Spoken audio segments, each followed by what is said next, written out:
Thomas, then Jess Jonathan, the prolific Australian all-round, having such a good start to the English summer. She'll bat at 3. Stair Callis, the Dutch international. Amy Campbell from the northeast.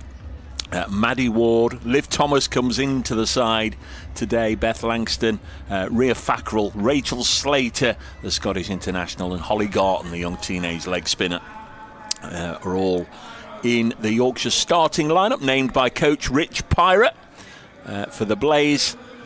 Well, they will be delighted at this stage of the competition to have their Scottish internationals. There's no Nat Sciver-Brunt, of course, she's out injured at the moment. No Amy Jones, but they do have their Scottish international skipper Kirsty Gordon leading the side. Catherine Bryce and sister Sarah both included today. Tammy Beaumont at the top of the order with Marie Kelly, Catherine Bryce, Georgia Elwis, the Australian Charlie Knott on debut, Sarah Bryce the wicketkeeper, Emma Jones, Ella Claridge, Kirsty Gordon, Lucy Hyam and Charlie Phillips. And no Grace Ballinger today for the Blaze. Trent Bridge filling up nicely, the start of a double header. Always a really nice time of the cricket season this. All sides, of course, lots of ambition, lots of hopes, lots of dreams. The Blaze last year went without a trophy, but they did reach finals day in this competition at Surrey, who were the eventual winners. They lost to Warwickshire in the eliminator. There were 3 teams went through to finals day last year. This year there'll be 4. It's going to be run much along the same guidelines as the men's. 2 semi-finals and a final. That'll all take place at the Oval on a Friday. It's a Friday, mark that one in your calendars, 17th of July. Our umpires, Gareth Cross, the former Lancashire wicketkeeper, and Simon Widdop, used to play for Yorkshire. Match referee James Whittaker, Neil Fennick and Sam Stringfellow are doing the notching. They're the scorers for this one. Here come the Yorkshire openers in the dark blue kit. Lauren Winfield Hill and Erin Thomas making their way out there.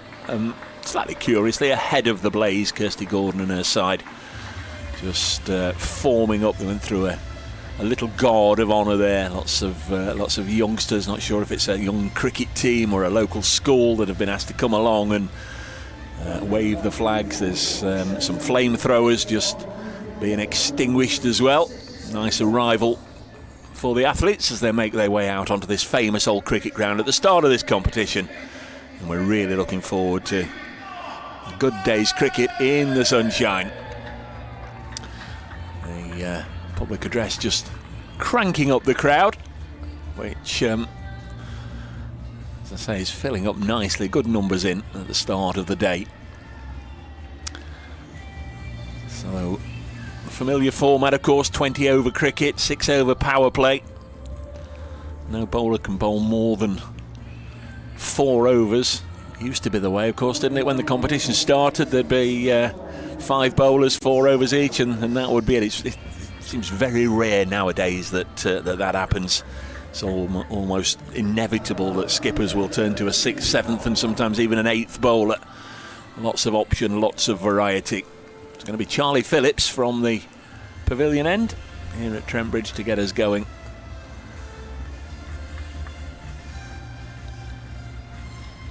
Charlie Phillips, fair head, right arm, medium fast bowler. Sarah Bryce with the gloves on, just helping the skipper out, just moving 1 or 2 fielders here and there. There's one slip. Ella Claridge has popped in there and just wondered if Sarah Bryce was going to stand up to the stumps, but no, she's gone back, normal position. The 2 out are at 3rd and at long leg. First ball of the new season of the Blast, and it's a single just dropped on the leg side by Erin Thomas, and Yorkshire up and running, 1 without loss.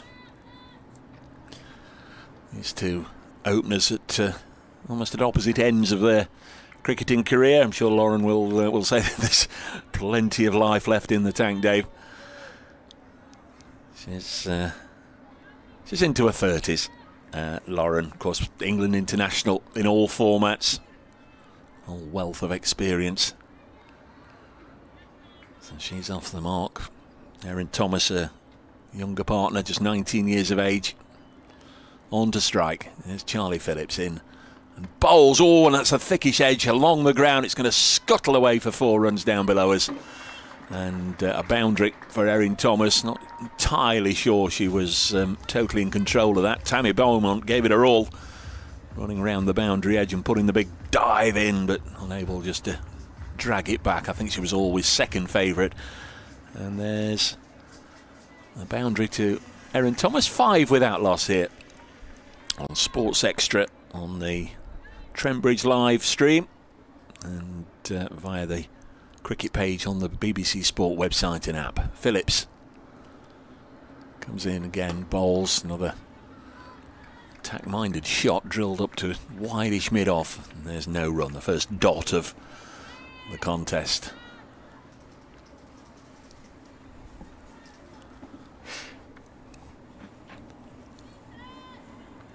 Tough for the Blaze last year, challenged in all the competitions, but failed to bring home any silverware. Going well in the 50-over competition. I've won 7 out of the 8 matches.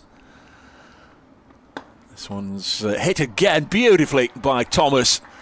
I'll tell you what, if we're watching cricket from here till 10 o'clock tonight, there won't be too many straight drives. That'll be on a par with that. Very elegant stroke indeed. Pitched up from Charlie Phillips, just trying to get that little bit of a way swing, and Erin Thomas hitting through the line of the ball and went very, very quickly towards the advertising hoardings at the far end. Blaze are making an immediate change here. Out comes Ella Claridge from slip. Tammy Beaumont coming up inside the ring, up from third into the ring. So there's 5 in the ring on the offside. And the 2 out now are at long leg and deep backward square. It's just enabled Kirsty Gordon to just get mid on and mid off just a little tighter in case she goes for the straight drive again. This is short and predictably pulled away onto the leg side. Good start this by the White Rose. 10 runs on the board already, still 1 ball left in the first over. Brings Lauren Winfield Hill back on to strike. Jess Jonathan listed to come in next. What a start to life as a Yorkshire player. She's had 3 centuries already in the 50-over competition.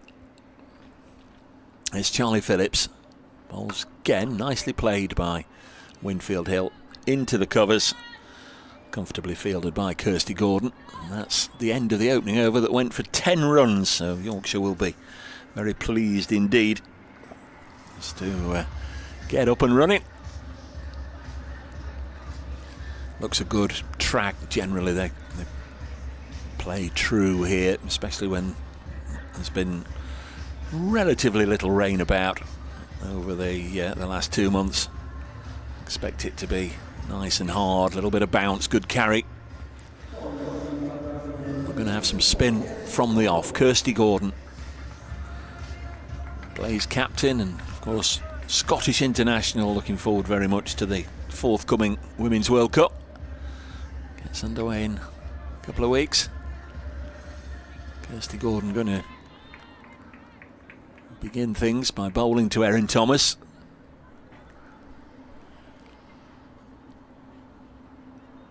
Again, she's just had a rethink on her field. There's only 3 on the leg side here for Kirsty. I beg your pardon, there's a fielder down below me. Tammy Beaumont's at long on. So 4 on the leg. First ball is just pulled out to deep mid-wicket. Went very quickly along the ground. And they take a single. 11 without loss. Erin Thomas on 10. Here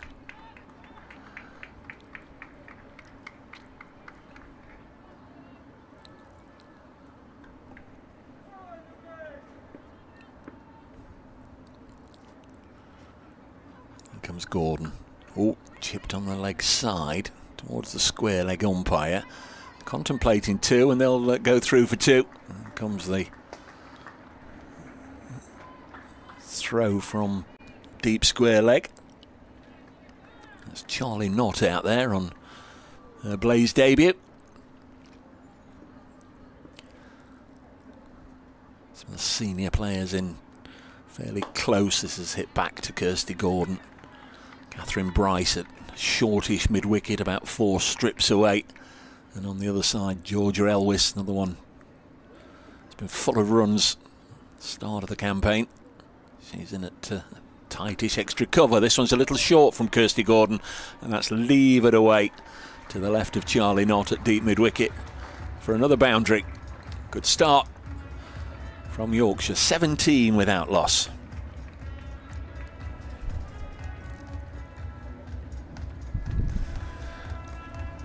Kirsty Gordon will know that just drag that one down a little bit.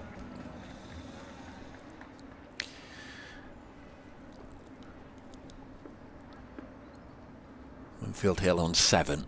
Kirsty Gordon bowls to her, captain to captain. This one's hit up in the air to Marie Kelly and caught. Beg your pardon, caught.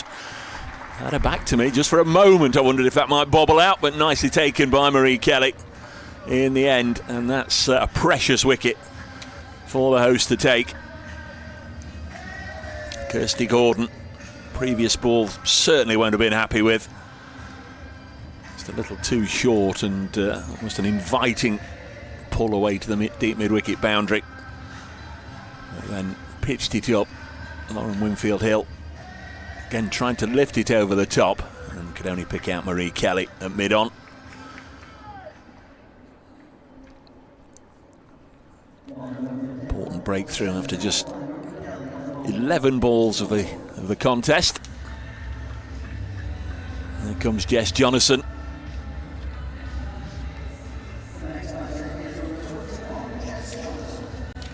Hugely talented Australian, hails from Queensland, left-hander of course. Multi-format international for Australia.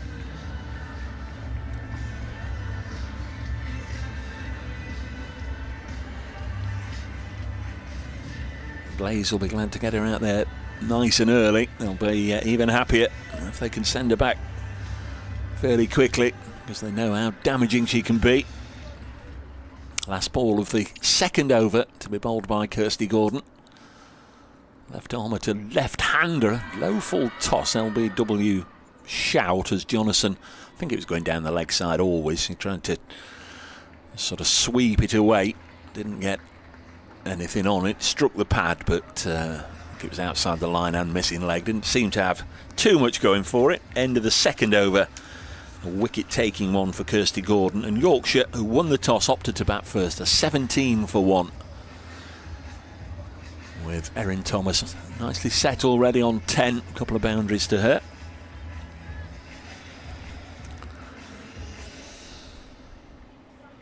Charlie Phillips to continue. She went for 10 from her first over from the Stuart Broad end. She comes, ponytail flapping in the breeze as dropped short, heaved out onto the leg side. It'll be a comfortable single.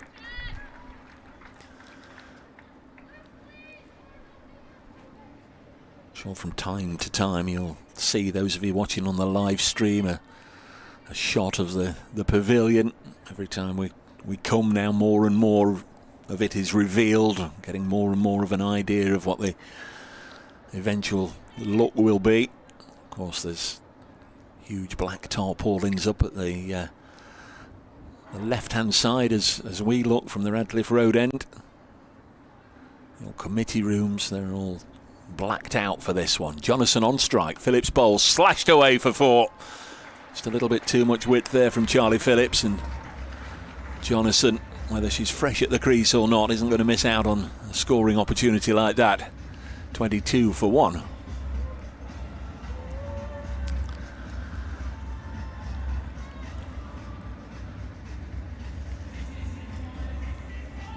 The Winfield Hill wicket apart. This hasn't been a comfortable start for the Blaze and their followers. Kirsty Gordon again just tinkering with the field, just having a little word with the bowler. No obvious change. Maybe Tammy Beaumont was sort of on the discs at a line of maybe fourth slip. She's now maybe on a line of a deepish gully, and there's a backward point as well there. Phillips bowls, and it's run into the offside comfortable single. Jonathan moves to 5. Yorkshire 23 for 1. Really idyllic conditions here at Trent Bridge. Looks an absolute picture. Outfield lightning fast. Conditions that will certainly suit the run scorers today. Phillips bowls. Oh, that slid down the leg side. Nicely taken by Sarah Bryce, but that'll have to be re-bowled. 1 to the total. Some other matches, of course, getting underway. Same time as this one at Chelmsford. Essex playing Warwickshire. Warwickshire, a very fast start there. 79 for 1 in the 10th over. In fact, that one started 10 o'clock, at 2 o'clock, I think. So they're far more advanced in that one. Phillips in, and again down the leg side. It's not quite got a radar right. Bowling to Erin Thomas, the right-hander here. At the Oval, Surrey women playing Lancashire Thunder. Lancashire have made a good start there. 35 without loss. Somerset at home to Hampshire Hawks at Taunton. Somerset 17 for 1 after 3 overs. Phillips in again. This one is hit and caught. It's another good catch from Marie Kelly. Drilled by Erin Thomas. And it was just within reach of Kelly. Very, very good catch indeed, that one. And it'd been 6 inches further away from it. That would have been 4 more to Erin Thomas. And Yorkshire would have been merrily on their way, but as it is, an exciting young teenage opener has gone for 11 from just 7 balls. Charlie Phillips will be very grateful to see her figures improve by that catch. Thomas caught Kelly, bowled Phillips for 11. And both of Yorkshire's openers have now gone. Stair Callis, Dutch international, coming in at 4. Previously with Warwickshire, of course. Before that, a spell with Essex. Does have a century in this format. Stair Callis, born in Delft. That's where the pottery comes from in the Netherlands, isn't it? 25 for 2. She makes her way out to the middle, just gets a little briefing from Jess Jonathan. Not sure what Jess has picked up already from her 4 or 5 balls out there in the middle.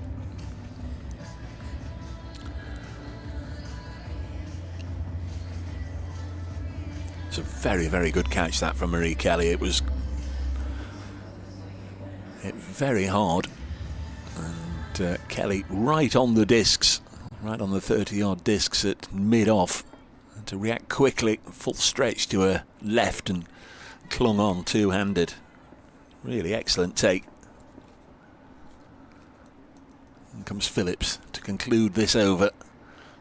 It's an 8-ball over, but it's a wicket taking over. This one's just guided to Ella Claridge inside the ring on the offside. In fact, there's another ball left in the over, I beg your pardon.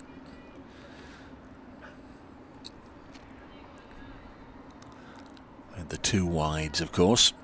Charlie Phillips makes her way back to a mark in the distance, and then we'll turn and come in past umpire Widdup.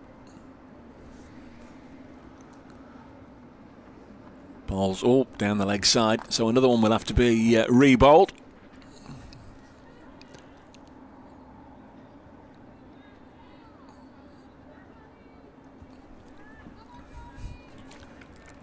(26 for 2). Wonder if Kirsty Gordon will take the next over, or whether she'll be just 1 and out for now. Save herself for the most important middle and latter overs. This is hit up to her at mid-on. Gordon fields. Callis is away. And it is the end of the third over here, Yorkshire. 27 for 2 at Trent Bridge on the first day of this season's Blast competition. 9 women's teams in it. They all played 12 matches. Play 4 of the teams twice, and the other 4 just once, and then the top 4 in the group proceed through to finals day. There's going to be a bowling change, and here is Charlie Knott, recently arrived Australian.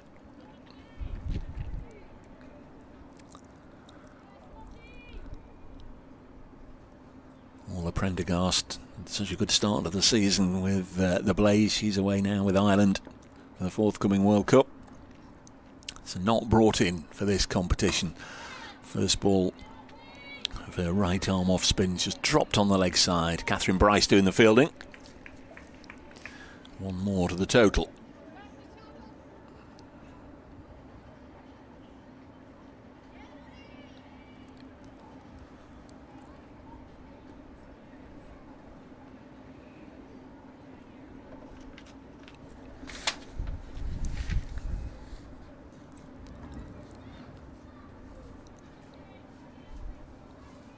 Again, new bowler, new captain, new ideas, new bat, of course. Jonathan on strike, the left-hander. A little bit of thinking went into that, but it was dragged short and pulled away. Australian bowling to Australian, and Jess Jonathan pulled it away on the leg side. And she needed a bit of prompting there from Stair Callis to come back for that second run. But got there in the end. 30 for 2. In the 4th over.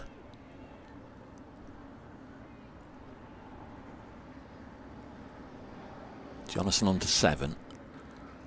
Round the wicket comes Knott. Dropped into the offside. Straight to Catherine Bryce. No run.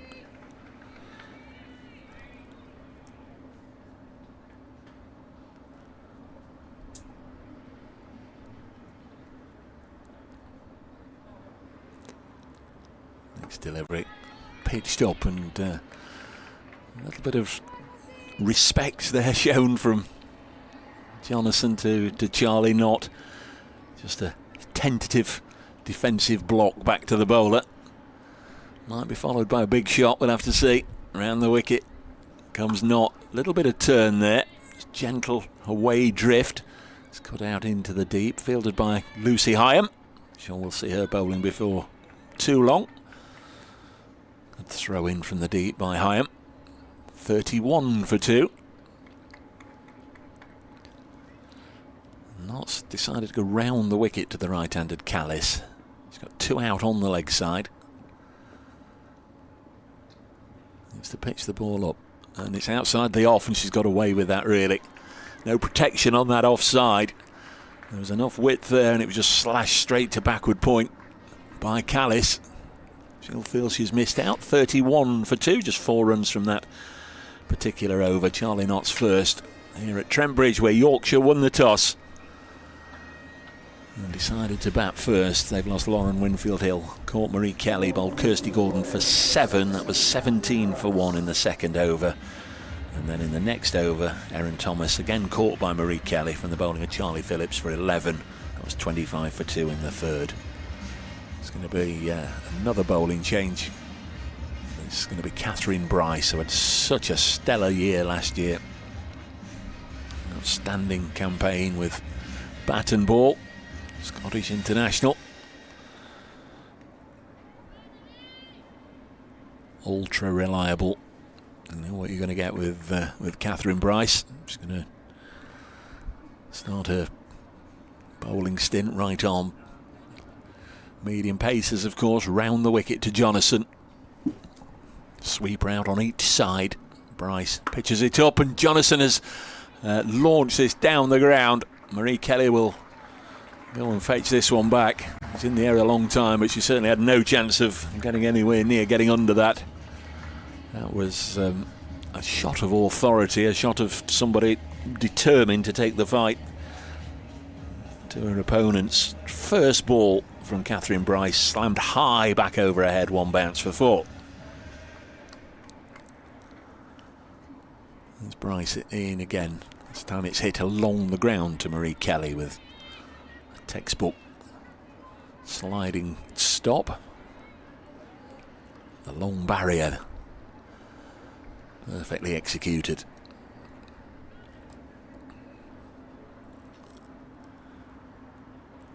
Bryce in again, dropped into the offside by Jonathan. She'll take the single. Tammy Beaumont is in it. Extra cover for the left-hander. She's going to drop out onto the leg side fence now for the right-handed Callis.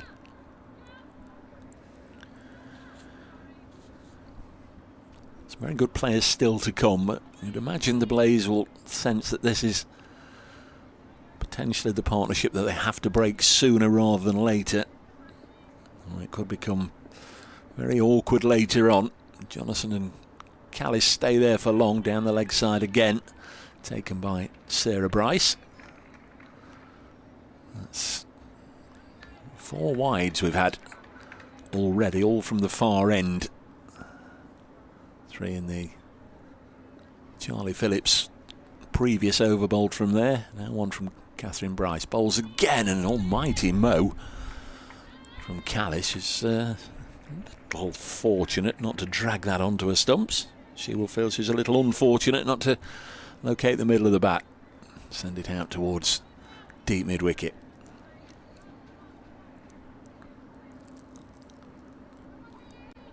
Another change to the field. Gordon, the skipper, now just jogging back from her position at mid-on, all the way out towards the Hound Road stand at long-on. One of the 2 on the leg side brought him inside the ring. Catherine Bryce bowls, and it's slightly uppish off the outside portion of the bat, skewed towards Kelly at mid-off, and there's no run. 37 for 2. If you're just joining us, we're at Trent Bridge, first day of this season's T20 Vitality Blast. Next ball is slashed away for 4. Steer Callis given some width, and she's strong in that area. Cuts it away for a boundary. Callis on to 6. Nicely cut away to the ropes. So we're through 5 overs now. 41 for 2, 10 from that over. Blaze not helping themselves with extra deliveries. 4 already. And that boundary coming from the 7th ball of that over. Charlie Knott is wearing number 26. Going to have her second over. The first one only went for 4 runs. Bowling to Australian compatriot Jess Jonathan, who cuts this slightly uppishly. Fielded by Claridge. There's no run. It's sort of backward point. There's 2 there again in that area. I know where Jonathan is strong. She's gone down on her knee for a slog sweep attempt. That's it straight to square leg. So that's going to be a little frustrating for Jess Jonathan. 2 solid connections and no runs. And the result, 41 for 2. Not. Well, no, she's coming again. And she doesn't. She backed away to give herself a little bit of room, and then found the ball hurrying onto the face of the bat and could only mistime it back to the bowler. Good this from Charlie Knott. 3 dots in a row. Kirsty Gordon at mid-off, just making sure she'd just gone back right onto the 30-yard discs. This is cut into the offside, straight to the fielder. And there's no run.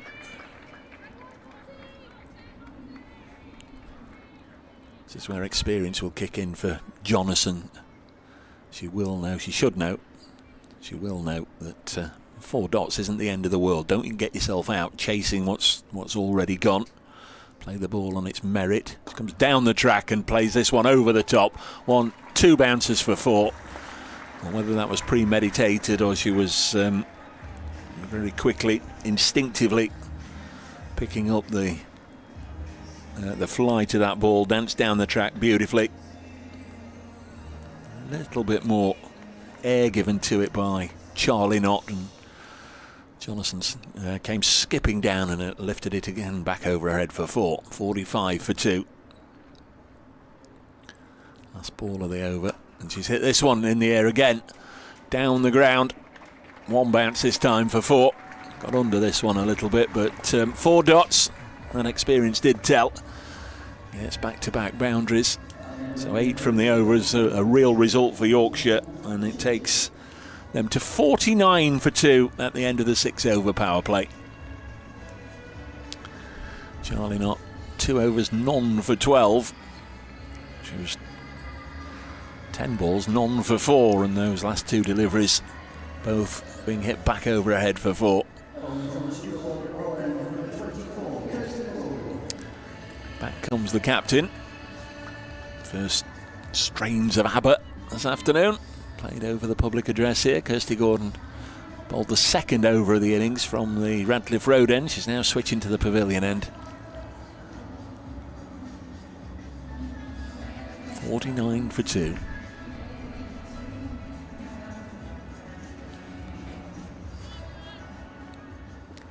Yorkshire in the all-blue kit, winning the toss and batting. Nicely bowled by Kirsty Gordon. That one just hurried through a little bit.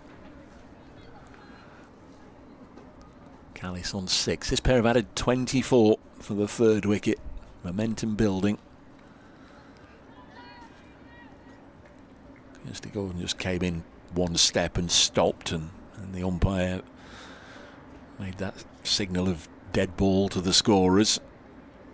Nothing really happened in truth.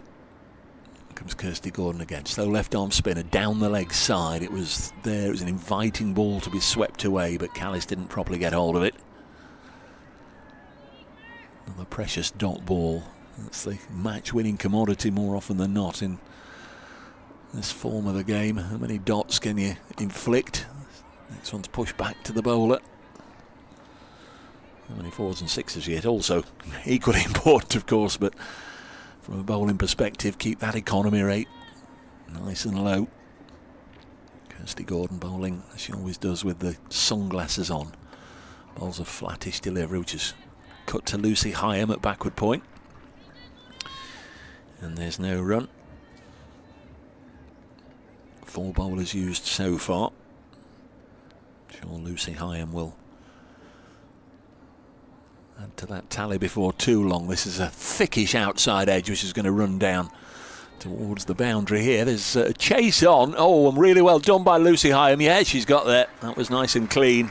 She was very much flirting with touching the rope there, but did really well both to keep her footing, keep her balance, prevent the ball from touching the rope, and made sure that she didn't actually touch the ball when she had a foot over the boundary rope. Very skillfully done, very athletically done by Hyam. A couple of runs taken. In fact, I think they got 3. Callis has moved on to 9. Yeah, 52 for 2.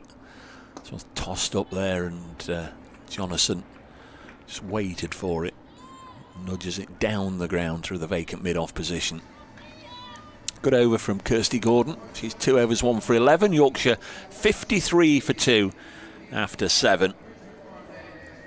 Just 4 overs, just 4 runs from that, the 7th over, and it will now be Lucy Hyam's right arm off spin to be introduced as the 5th bowling option.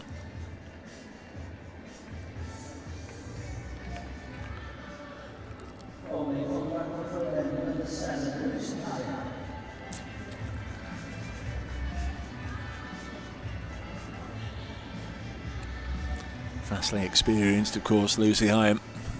Been with the side through the Loughborough days, the transition to Trent Bridge.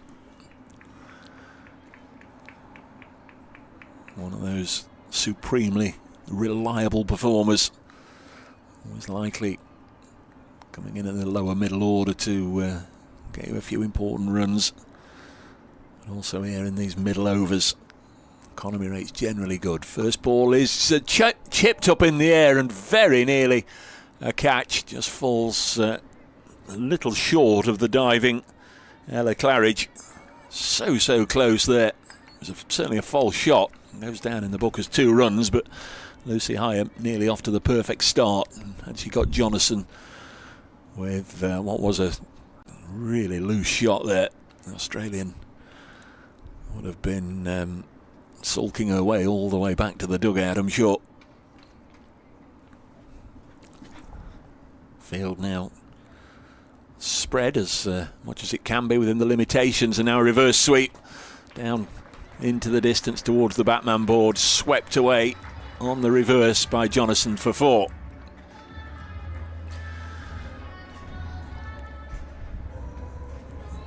A proper false shot from the previous delivery. Could have brought the end of Jess Jonathan, and now starting to bring out her repertoire.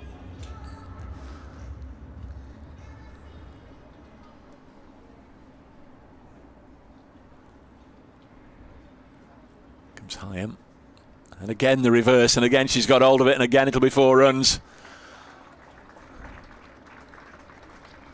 Very nicely played, and the combination of bowler Lucy Hyam and captain Kirsty Gordon have got to do something about that.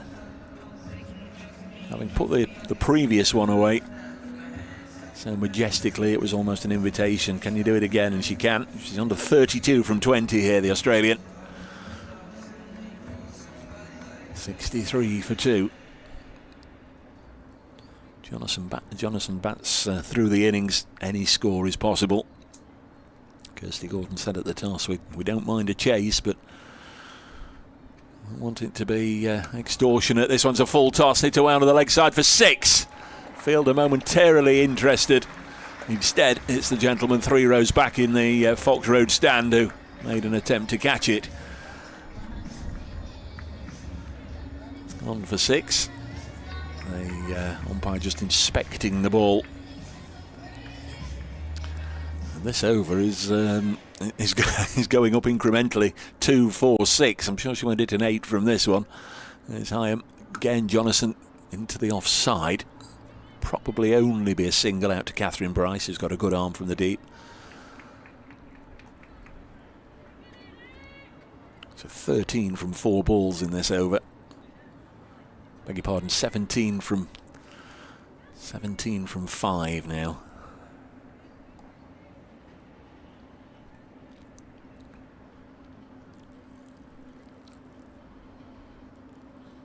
Stair Callis, the right-hander on the strike. Final ball of the over. 70 for 2.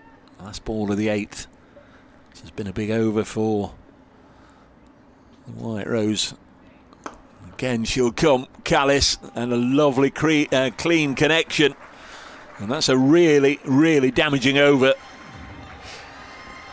Both sides will feel the repercussions of that one. Lucy Hyam going for 21 in the over. 74 for 2. Means this pair have added 49.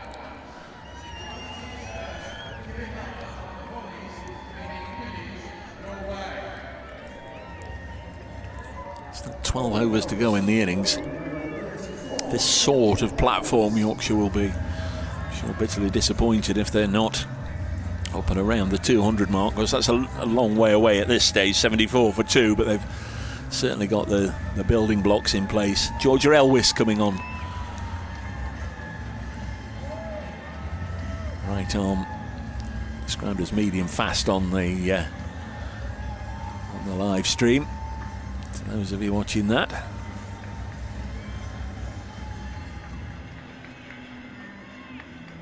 $74 for 2. Blaze need to put the brakes on this innings. Jonathan, 39 from 22. Here's Elwis round the wicket to the left. He's short.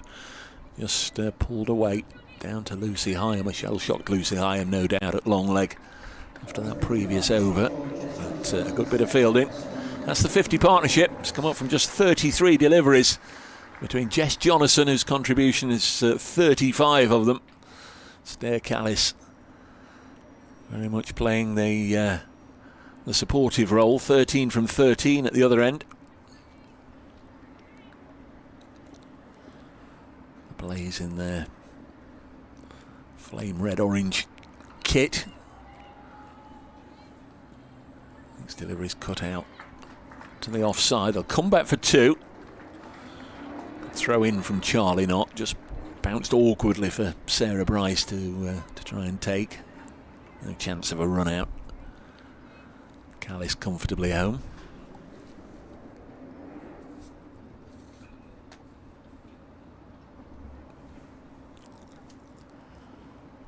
Callis on 15. Georgia Elwys bowls a slower one. It's just a little bit of nip back from Georgia Elwys, and Callis spotted it, adjusted quickly.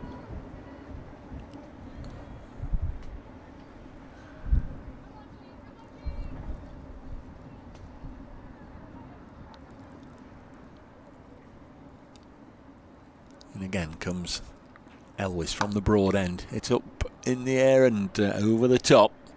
Kirsty Gordon's after it. Again, the outfield's so fast. I think Kirsty's got there, just dragged it back inside the rope. Good support from Catherine Bryce to fire back the relay throw. Kirsty Gordon did well. Saved a run. They got back for 3 though. Callis now on to 18 from 16. Jonathan motoring 40 from 23. It's 80 for 2 Yorkshire. The only side to defeat the Blaze this year. That was at Headingley in the Metrobank, right at the start of the Metrobank 50 over competition.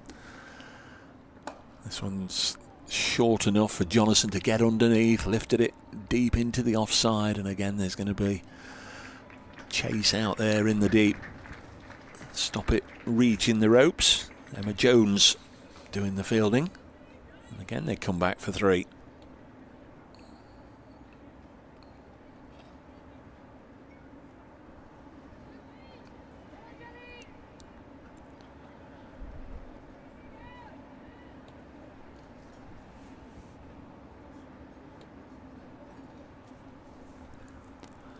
Elwys again. This one's, oh, she's got away with another one. Miss it, and it'll run away. Charlie Phillips after it, but it'll run away for 4. Down to the unprotected third area. Again, it was mistimed. 86 for 2. That's another big over in the end. 12 from it. So 33 runs have come from the last 2 overs. It's the Blazers' only defeat in mid-April at Headingley. Yorkshire rattled up actually 280 for 9. Lauren Winfield Hill got 90. And this pair both reached half centuries. Jonathan made 67, Callis 61. And the Blaze in the end nowhere near, all out for 210. So good memories against the Blaze attack for this pair. Callis now to face Charlie Knott, who of course wasn't around to play in that match. Knott 2 overs, none for 12. Bowling again from this Ratcliffe Road end. 86 for 2 after 9. This one's through into the gloves of Bryce. She's trying to give herself a little bit of room to cut, but a little close to it. Into the 10th over. Sun beating down. Knott bowls, got to backward point, no run.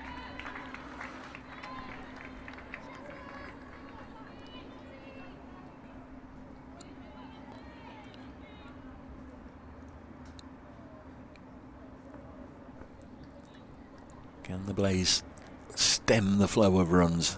I suspect it's only going to come with the fall of a wicket. And a mistimed there from Callis. Looked like she was teeing off at the local golf club there. She went to drive that down the fairway. She got a bottom edge, just gesturing to the to the Yorkshire camp that she needs something. Might be a change of gloves. Maybe the bat almost slipped out of the gloves. Hot, sticky day. She asked for something to be brought out at the end of the over. Callis on 18. Charlie Knott pitches it up. Hit out into the covers. There'll only be a single. Tammy Beaumont out there. 87 for 2. You're on Sports Extra. Glad to have you along to Trent Bridge. Dave Bracegirdle watching on. We will have a little more company in the commentary box before too long. 87 for 2. Lovely to see the crowd here at Trent Bridge this season, with a definite absence of all the big heavy top coats and the scarves and the blankets. Short from Knott. Jonathan rolls it onto the leg side for a single. 88 for 2.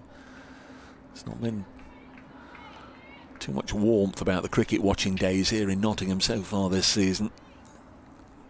Cricket here has been good. Good start to the season for Nottinghamshire in the county championship. Good start in the Metro Bank 50 overs for the Blaze, but there's not been many days where you'd say, oh, that was nice and warm. This one's cut again into the offside. This by Callis. Beaumont's out there, puts the slide in. Nicely done by Tammy Beaumont.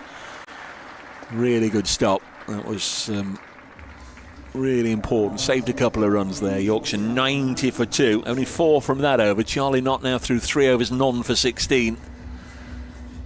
Out come the supplies for the two Yorkshire batters. Gloves and drink and towels and anything else they might be requiring. Amy Campbell doing next. Liv Thomas, Maddie Ward, Beth Langston, Rhea Fackrell, Rachel Slater and Holly Garton completes the Yorkshire side. Kirsty Gordon has had 2 overs and has chosen this moment halfway through the innings to bowl her third. 90 for 2 then after 10.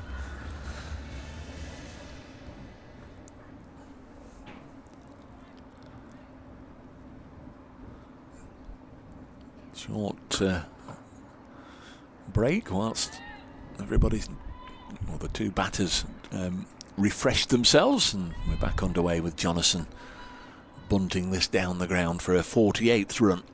Just a single. You'd have to say Yorkshire shaded the first part of this innings. 90 for 2 after 10. Very good indeed. Who's going to win this second part? Gordon bowls. Callis, 4 runs. The field was up on the offside. 4 inside the ring, inside those 30-yard discs. And no protection out in the deep. And Kirsty Gordon will know that she allowed Callis there just enough room to just take a portion of a step back and cut it nicely.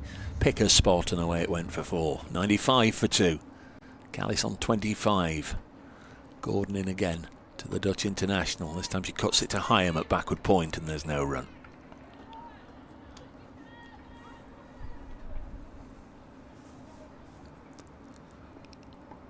More and more people coming inside the ground. This one's again chopped to Hyam, and the non-striker's come a long way down. Got to be in trouble here. Has she got back, Jess Jonathan? Clearly has. From this distance, I just wondered if she'd been really struggling even with the dive, but the umpire was quickly there, square on. Good work from Hyam, good stop at backward point. Elected to throw to the non-striker's end. Jonathan had come a mile down and had to put the brakes on and get back, and even then she needed the dive to reach the line. 95 for 2.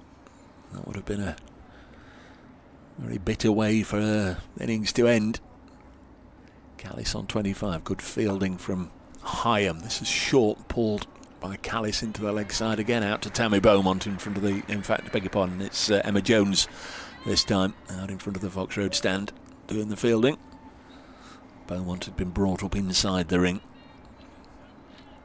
96 for 2, 1 ball left in the 11th.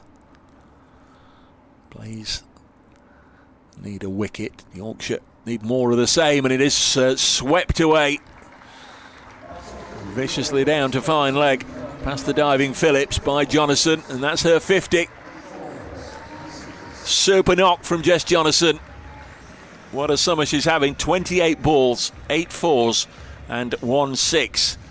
And she's absolutely driving this innings towards a very, very respectable total indeed. 100 up after 11 overs. So another over goes by with 10 or more in it. 100 for 2 after 11. Charlie Phillips. She took one of the earlier wickets. Erin Thomas out for 11 in Phillips' first over. Second one she went for a bit of tap. 2 overs, 1 for 20. Charlie Phillips coming back.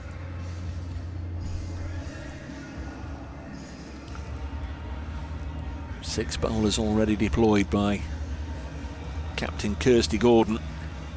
Just can't quite drop on anyone that's just able to deliver a sustained spell of pressure.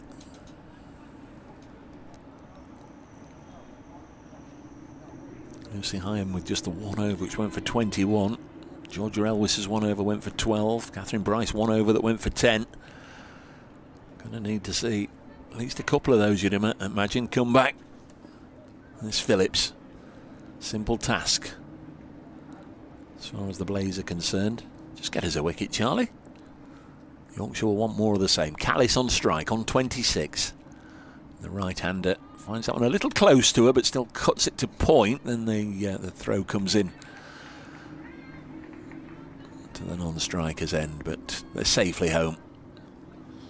In the end, it was just a fairly simple rotation of the strike. Again, a chat between Kirsty Gordon and her bowlers. Very, very proactive. Kirsty Gordon.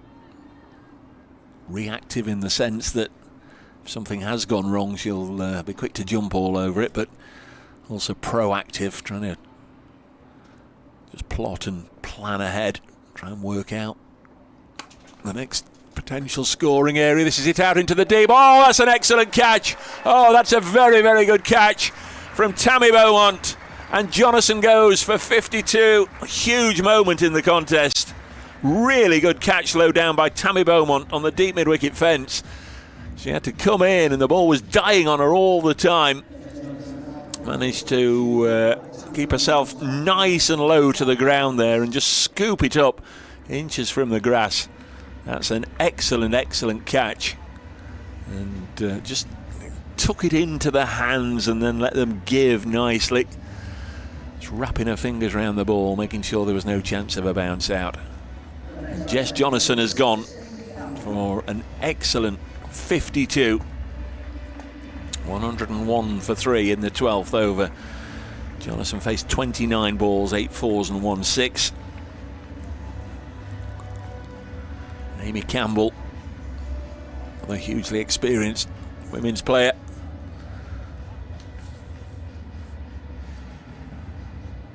Hails from Newcastle upon Tyne. Another left-hander replacing left-handers in a second year with the Tykes. 101 for 3. It's a good position to come in the 12th over.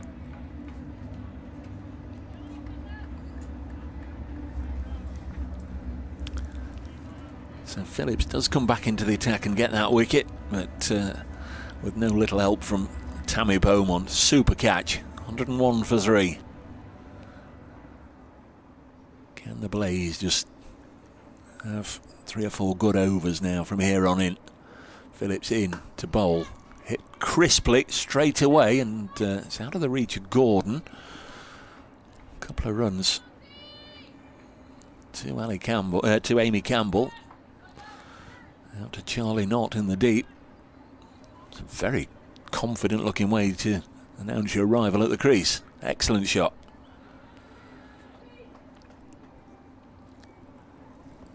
3 in the ring on the offside.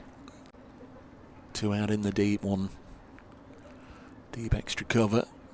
Marie Kelly down below us at long off. Sit instead to Kirsty Gordon inside the ring. There's no run. 103 for 3.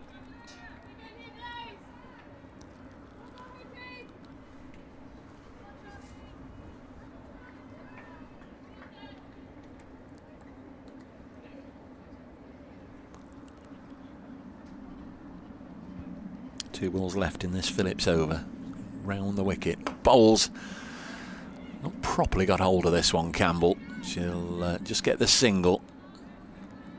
Had she done so, well, we'll never know if it had had the strength to go all the way for 6, or if she'd picked out long on Emma Jones, but fell well short of the fielder.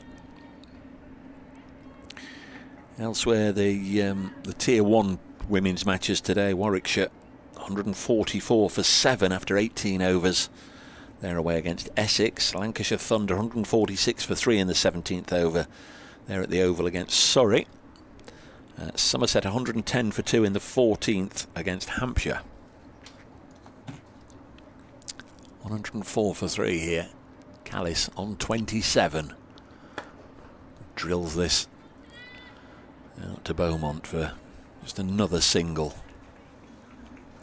And that's good from Charlie Phillips. Really good. She's really come into the side and acquitted herself very well this season. Cassidy McCarthy's not been around for the first half of the season. Grace Ballinger has missed 2 or 3 games, missing today. Charlie Phillips getting the full weight of responsibility on her shoulders from the skipper. Go on, Charlie, get us a wicket. And that's the second time that she's responded. 105 for 3 after 12.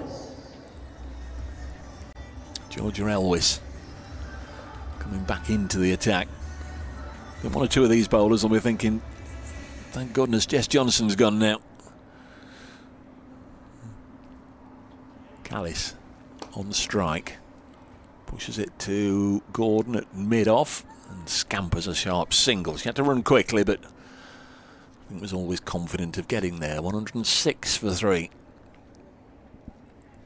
Some really big overs, Yorkshire, but the last one only went for 5. Just see if they can rotate the strike during the course of this one and get Amy Campbell up and running.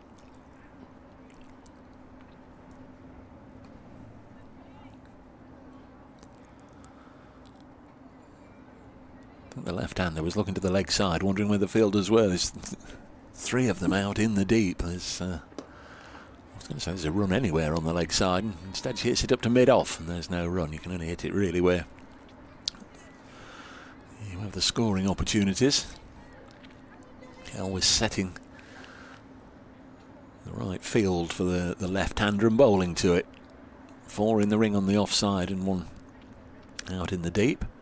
And there's a miss-stumping, I think, for Sarah Bryce, because Amy Campbell certainly left her crease, moved down the track, trying to play the big shot there against Georgia Elwes, and it was in and out of the gloves. Sarah Bryce unable to snaffle it and whip off a bail. 106 for 3. Next ball is hit away. It always happens to the bowler, doesn't it? Always happens. Hit away for 4. Over extra cover. She took the aerial route safely away. And having had a life on 3, Amy Campbell now on to 7. 110 for 3.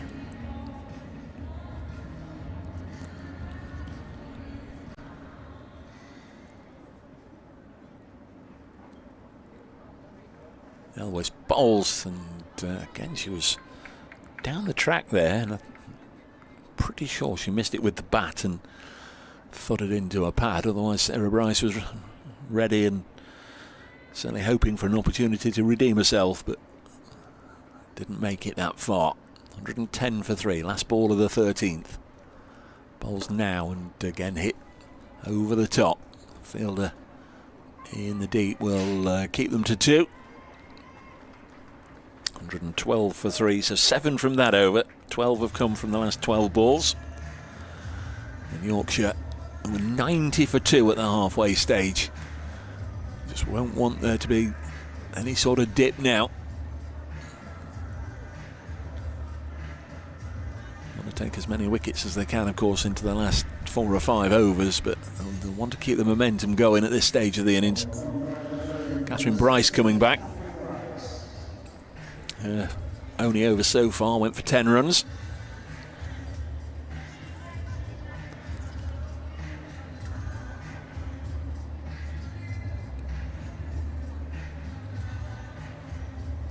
I have to say, terrifically well done to both the Nottinghamshire public and and indeed the Yorkshire followers. You know, there's a lot of Yorkshire supporters who've come down for the double header, support the women and stay on for the men's match, which starts at 6:30. These are good numbers inside Trent Bridge at the moment. 112 for 3. Bryce bowls a delivery that was probably missing a leg, and it was just swept out onto that side. Out to Lucy Hyam for a single. 113 for 3.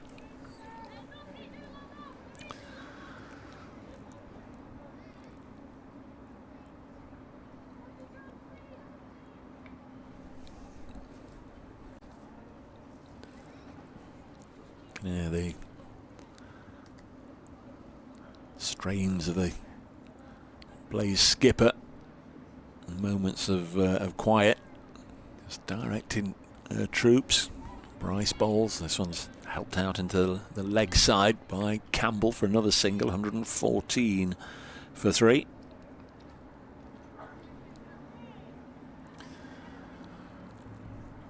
Not too long a turnaround for these two sides, particularly Yorkshire. There's Bryce to bowl to Callis. Hits this over mid-off, 2 bounces for 4 runs. Again, when she's taken that aggressive route to put bat to ball, particularly if she's looking to lift it over the ring, she's looked a very, very good player indeed, and away it goes for 4 runs.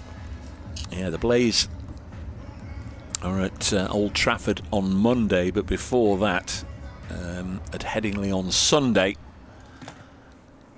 Yorkshire facing Surrey, who won this competition last year, and this is a cute little shot from Stair Callis, the Dutch international.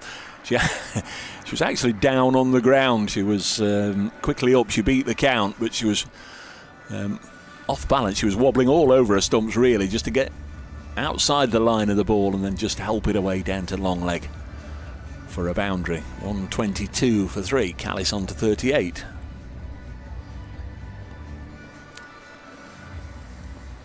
In the 14th over. Again, momentum just starting to pick up here. Partnership of 21 from 14. Next ball drilled into the offside. In fact, through the offside. Just tinkered with the field there. And Tammy Beaumont up inside the ring. Emma Jones had gone round more to a deep extra cover than a square on the offside position, and drilled away for 4 more. Callis looking very, very good player indeed. Supremely confident. Bryce bowls nicely played. Just checked her drive, pushing it down the ground. Marie Kelly will field. Just wondered if the initial thoughts there would just sort of drop it into space and take 2, but then you have a look and realise it's the final ball of the over, so she's doing the right thing for Yorkshire. 127 for 3, with 6 overs left here at Trent Bridge. And again, see even more people coming into the ground. Lovely sight, all the stands open, of course, apart from the famous old pavilion. Still undergoing its facelift. Here comes Lucy Hyam back into the attack. Her first over was a little bit of a momentum shifter. Yorkshire getting 21 runs from it. Lucy very much needs to put the brakes on here. Callis is on strike. So out they go. There's a long on, a deep mid-wicket, a deep square leg. There's a long off as well. So it looks like Lucy Hyam's going to toss it right up there, invite Callis to hit in the V.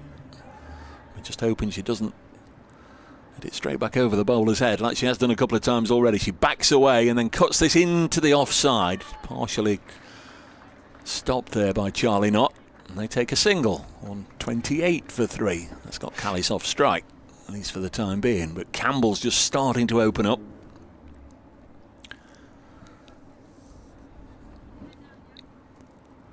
Little chat between the two Yorkshire batters.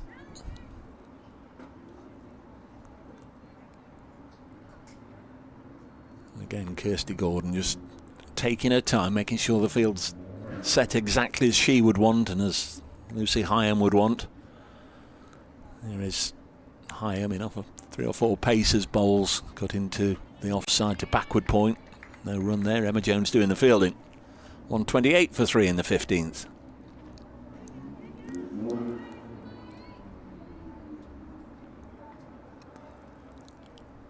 Hyam once more from the pavilion end bowls. Down the track comes Amy Campbell. Didn't really get hold of that. One more to Yorkshire. 3 out. Lauren Winfield Hill for 7. Kirsty Gordon with her wicket, and then Charlie Phillips removed Erin Thomas for 11, and then after a partnership of 76, Jess Jonathan superbly well caught by Tammy Beaumont. There's Hyam round the wicket, short, pulled into the leg side by Steer Callis, inching closer to another 50 against the Blaze here. Dutch international, she moves to 45.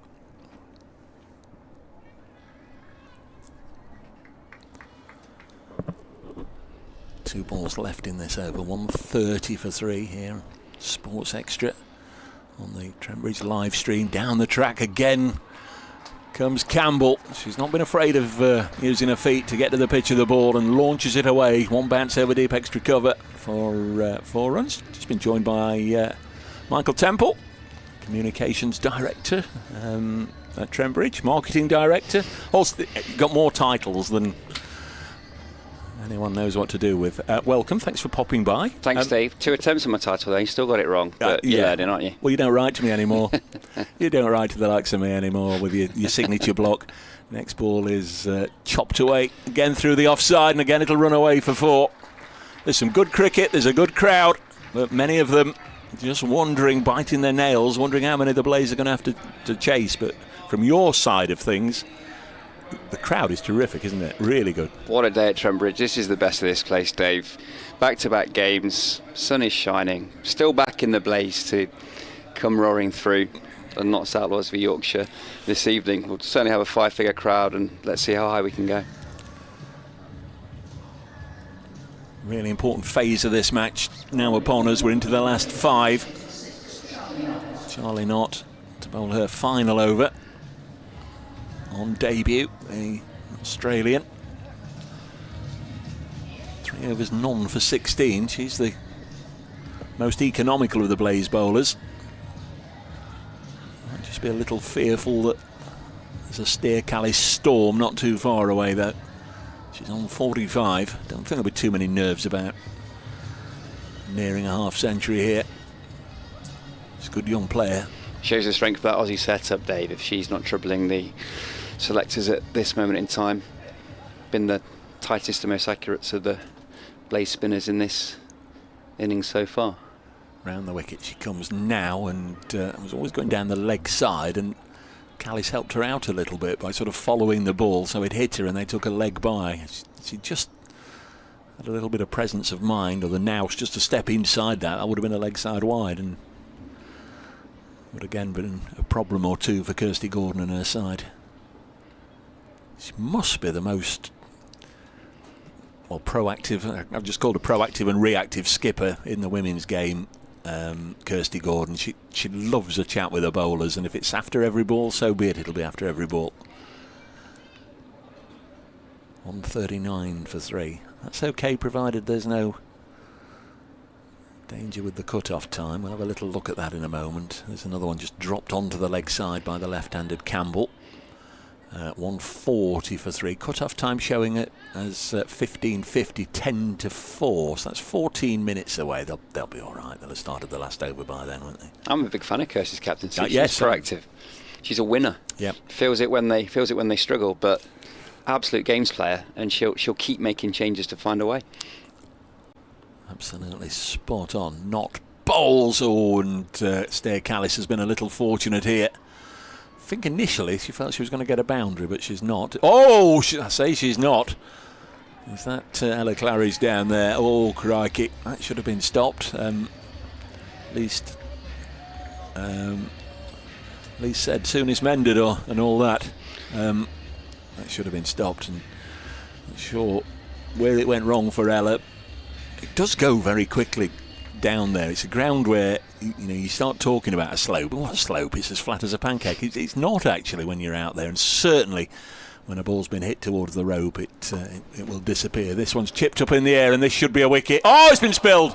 Oh my word! And that's Emma Jones, one of the safest in the field normally, and that's one that should gobble up 99 times out of 100, and a life there for Callis. It's just been one of those afternoons so far for the Blaze.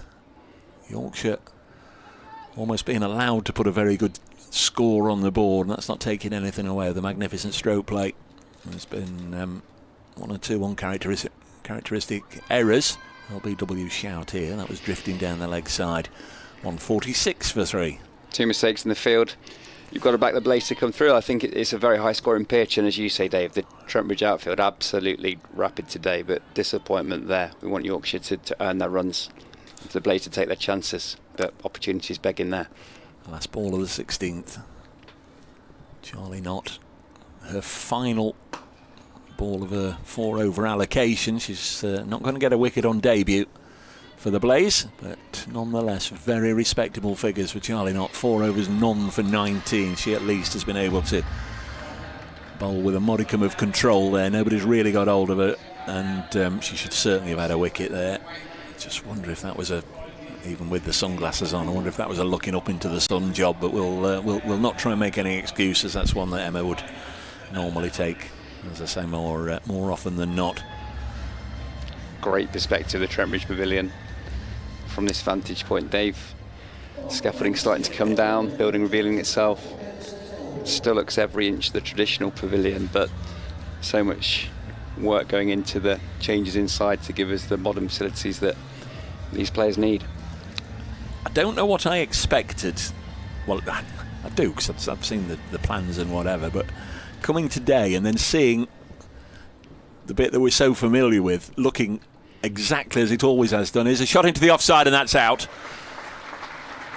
Georgia Elwis with the catch in the offside, pouched it nicely, and Stair Callis goes 3 short of her 50. Wicket, really important wicket for the Blaze. Kirsty Gordon it is again, just giving herself the tough overs here, and Callis has to go. Caught by Georgia Elwis. It was a similar catch to the second Marie Kelly one actually earlier. Good catch by Georgia Elwis from the bowling of Kirsty Gordon. Her second wicket. Callis out for 47 from 40 balls. It's 6 fours.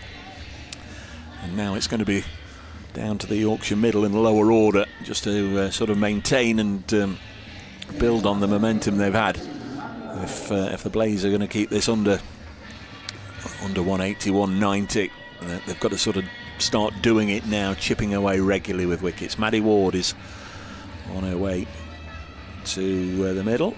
Maddie, of course, formerly of this parish, did play for Nottinghamshire Women. She's in her second year with Yorkshire now, 21 years of age, born in this fine city. What a crazy decision. Who'd leave this place willingly? Yeah, it's an interesting point you make about the restoration as well, Dave. So the original tiles restored then after being taken away and washed, and even on the west side that we've raised, we've restored the original tiles from the committee room roof. Gordon in again to Maddie Ward. Her first ball face dropped on the leg side for a single. People listening to us on the radio obviously can't see it on the live stream. You get shots of it from time to time, but you know, the old Trent Bridge pavilion, the dressing room balconies, those shots of Shane Ward dancing on there with the stumps and all the rest of it, that looks almost exactly as it did. I don't even know if it's had a fresh coat of paint, has it? Probably has, I don't know, but I heard that as well, that all the tiles on both sides had been taken away. And of course on the committee side of the pavilion, the other side from their dressing room. They've built an extra tier. This one goes through to Sarah Bryce, 148 for 4. Yeah, that's what Trent Bridge is, that mix of the old and the new, so the familiar wings, but a more modern central column, but the interior decor very much modern Victorian, and I think the members will be impressed with what they see. Gordon bowls down the track. Comes Campbell. Should be stopped in the deep, and is. And there is Emma Jones out there. She'll be pleased that her recent drop wasn't too expensive. 150 up, 150 for 4. There on the live stream. Again, appreciate this. There's lots of people who are just listening to us, and I really appreciate you being there. Whether you're in the trucks, or in the cars, up and down the motorway, stuck in traffic, or listening from home. Thank you for being there. Others are watching the pictures and could see the pavilion. This is a fairly high. I would say that one's got away from Kirsty Gordon, really. She doesn't normally bowl waist-high full tossers, but it was beautifully put away, as Michael Temple described, by Amy Campbell. She got into a position to switch hit it. Just sort of fell nicely. All the pieces fell nicely for her there. Got into a position nicely, and the ball was still dropping, wasn't it? 154 for 4, last ball of the 17th. Down the track she comes and heaves it out onto the leg side, out to Lucy Hyam. There's just a single. 155 for 4 here at Trent Bridge. Start of the blast, start of a big day of T20 cricket here in Nottingham, and thankfully the sun has come out to play. Credit to the Yorkies, they've played their shots, kept the strike rate going. That said, plenty of firepower in the Blaze top order. I'm backing Tammy today, backing her for a score. Going to need somebody to take the initiative at the top of the order, and she's had so much success at this ground. I think it'll be a good game. I think it'll be an exciting run chase. You won't want to miss what's coming up in the not too distant future. We've only got 3 overs left here, 18 balls. What's a good score, Dave? They got 90 at the halfway stage, and I said then double that, 180. I think they'll certainly put pressure on the Blaze with 180, and I think we'll get a good game of cricket if they get 180. 25 needed from 3 overs to get that. First ball of this new over. It's helped onto the leg side. Again, well stopped in the deep. Having a very, very good time out there, Tammy Beaumont. They do come back for a couple. 157 for 4. Charlie Phillips added some pace this season. You're really seeing the benefits of full-time professional women's cricket now. So much sharper than she's been, and it's telling in selection, in 100 selection. Looks a real player. Campbell on strike on 29. We'll get a single here. Of course, she wears number 19, the number that calls himself a bowling consultant for the Blaze. Luke Fletcher, her bowling consultant, used to wear.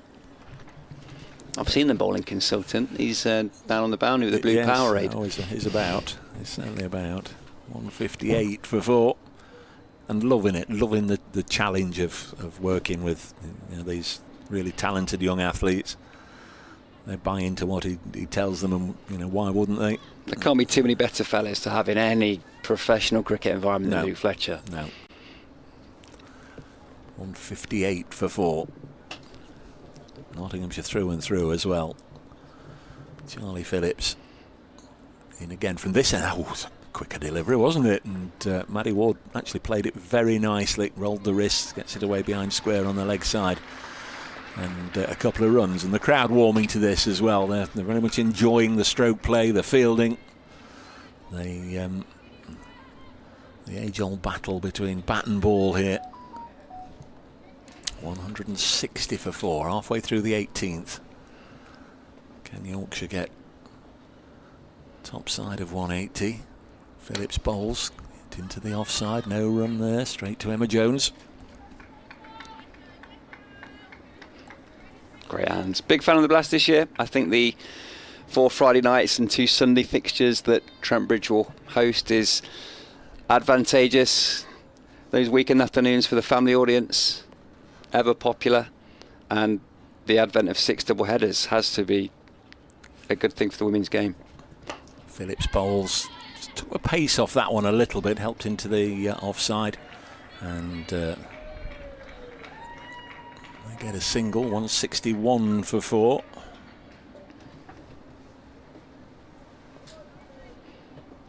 Two wickets for Kirsty Gordon, 2 for Charlie Phillips.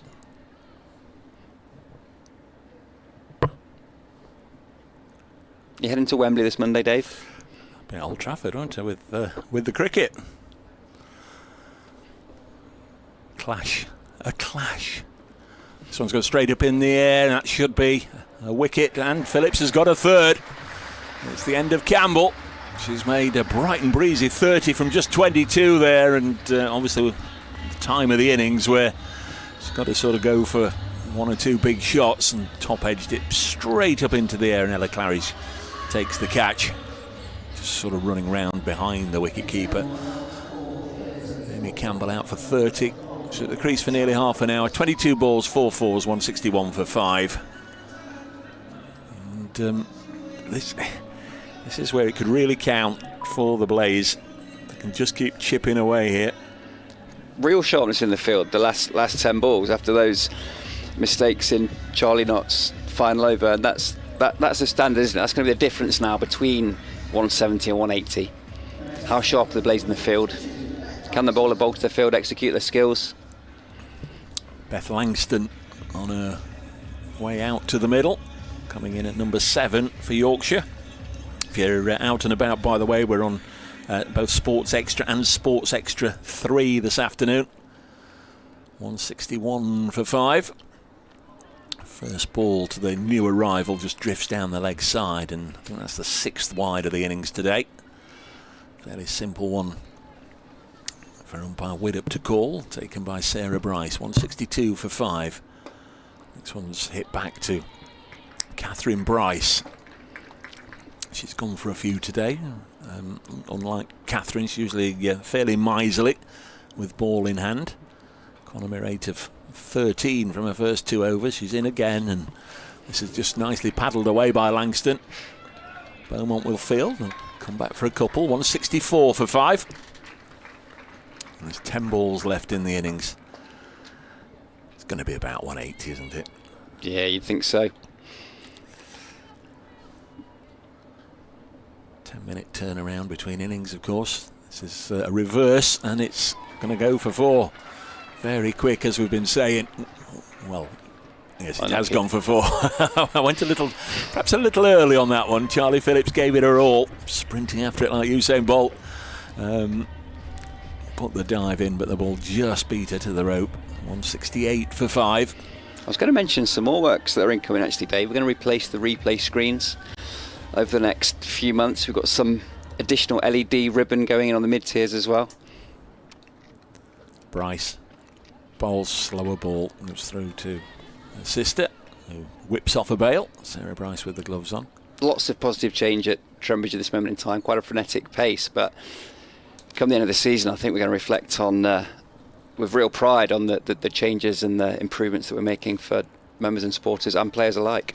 A reverse gets Ward another single, 169 for 5.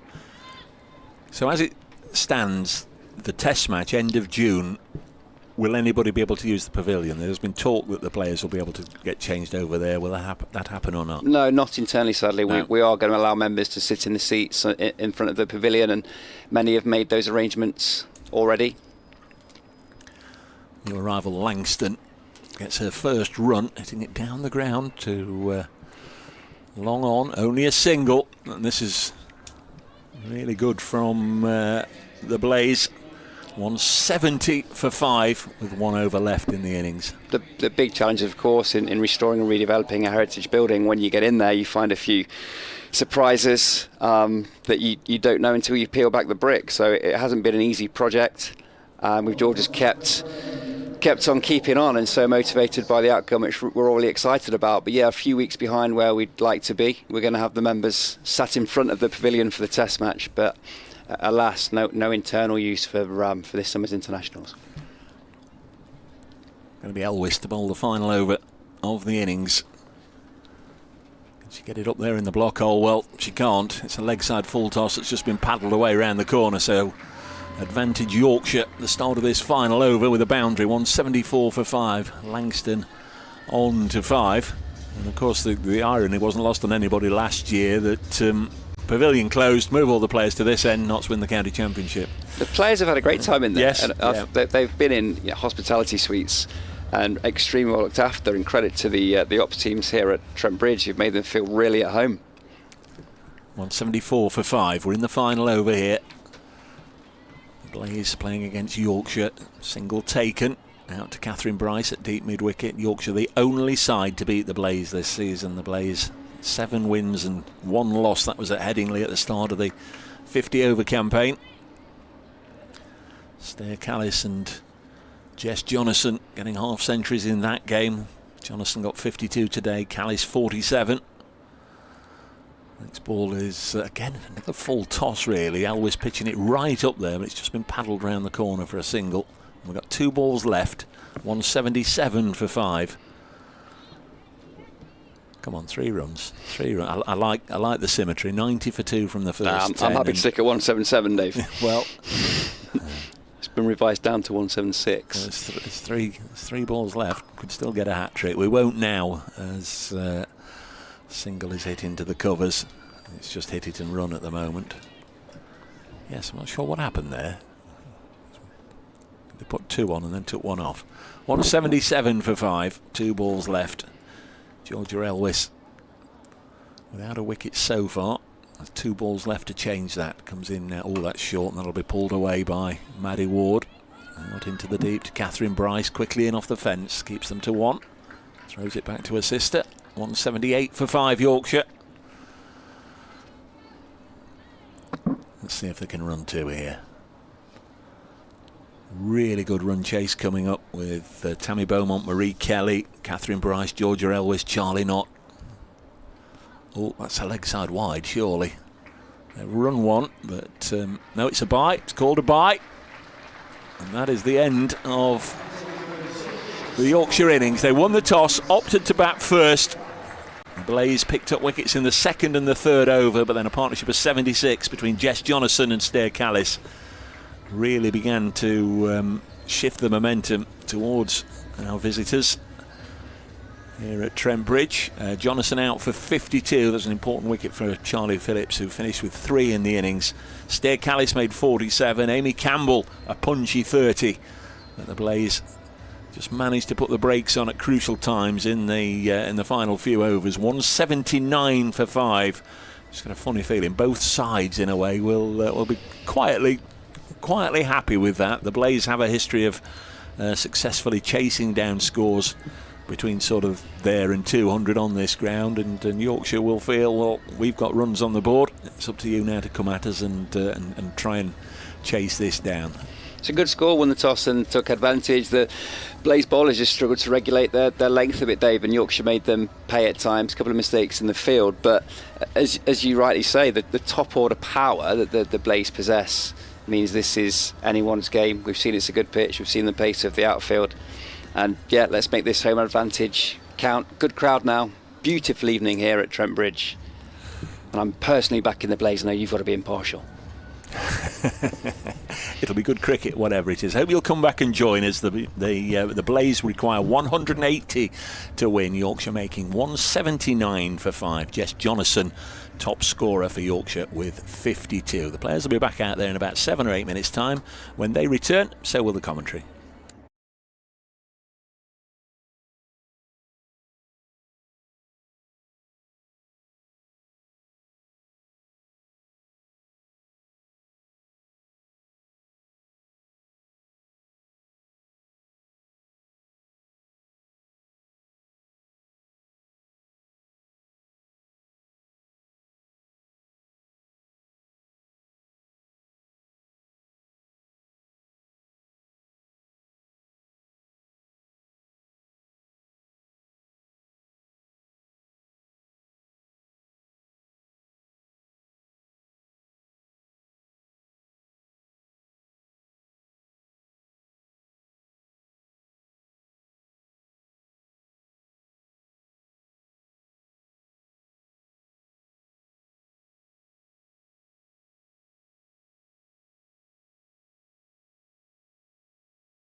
27. Amy Campbell 30. Charlie Phillips and Kirsty Gordon shared the wickets between them. Charlie Phillips 4 overs, 3 for 31. Kirsty Gordon 4 overs, 2 for 29. I'm Dave Bracegirdle from BBC Radio Nottingham. Alongside me, former Warwickshire, Northerns and Nottinghamshire second 11 player, Carl van Vollenhoven. Hello. Hello, hello. It doesn't. My introductions doesn't help with the fact that I've got the longest name in the world, does it? It's all right. It's all right. We're not in that much of a hurry. No. You just saw the back end of this. 179 the score, 180 the target. It's one of those. It's one of those here at Trent Bridge where if you get off to a decent start and just don't lose too many wickets early on, 180 is generally in the compass of most sides. But if you start chasing the game or just fretting that you're perhaps not scoring as freely in the power play early on and you lose more wickets than you should, you can make life difficult for yourself. Most certainly can. Looks a fantastic wicket. I did only see the back end of this, but the Blaze batting lineup, they're just absolutely stacked. You would think they get off to a good start, would be very confident to go on and chase this down. Marie Kelly and Tammy Beaumont are out there in the middle. Tammy Beaumont just having her back checked by the umpire. They do have those gauges, don't they, just to make sure the bat will pass through it properly. It's the right dimensions. That's been one or two fairly notable occurrences in recent seasons where that hasn't happened. Rachel Slater, the Scottish international, to get us up and running for Yorkshire. She'll be bowling from the pavilion end, from the Stuart Broad end, bowling to Marie Kelly. 180 is the target and we're underway. Left armer bowls, first one just short enough just to be helped into the leg side for a single, and Marie Kelly, who took those two catches right at the start of the Yorkshire innings, fielded nicely throughout as her first run of the match. Yeah, nice start, always nice to get off the mark. Field set deep on the leg side, so you would think that Slater's going to be bowling into the wicket quite a lot, not trying to give any sort of width on the offside. Cramp both of the batters for room, stay nice and tight to the wickets. Tammy Beaumont takes guard and then she's ready, stands with the bat raised menacingly and drills it into the leg side. A nice tumbling stop, but forward momentum had already ensured she was going to skip down the track a couple of paces and was easily able to take the run. Beth Langston doing the fielding, mid-on. Ground slowly starting to fill up. Gates are getting quite busy as well. Yeah, it's a good attendance already in today. Next ball down the leg side and paddled away by Marie Kelly, but she didn't properly get hold of it. And fielded behind square there by Holly Garton. Yeah, Marie Kelly just looking to give herself a little bit of room. As I said, field set deep on the leg side, so she's just trying to access the offside, and Slater just followed her. Lucky dot ball, really. Kelly on strike, backs away, give herself a bit of room, and with the leverage she launches it out towards deep mid-wicket, towards the Larwood and Vose stand, but it didn't go as far as I was expecting it to. The crack off the face of the bat, thought she'd really middled that, but only gets a single. It fell in the end well short of the fielder, 3 without loss. Yeah, just sort of plugged there in the outfield. Good fielding to run round, keep it to a single. 3 off this first over. Tammy Beaumont just getting a little bit of advice from Marie Kelly, saying maybe that was a slower ball into the wicket, took the pace off it. So I was a bit early on it. Comes Slater once more. Whippy action, bowls nicely through to Winfield Hill. Beaumont was, I think, trying a leg side paddle there, a reverse paddle. Gets nothing on it. A rueful smile from Beaumont. It's almost as regular as a forward defensive nowadays. The reverse paddle, the reverse sweep. She's only faced a couple of balls though on one. She's such a good player. She doesn't need all the fancy funkery. misses this one. There was an appeal, I'm not entirely sure what for. End of the over, 3 from it. The Blaze are up and running.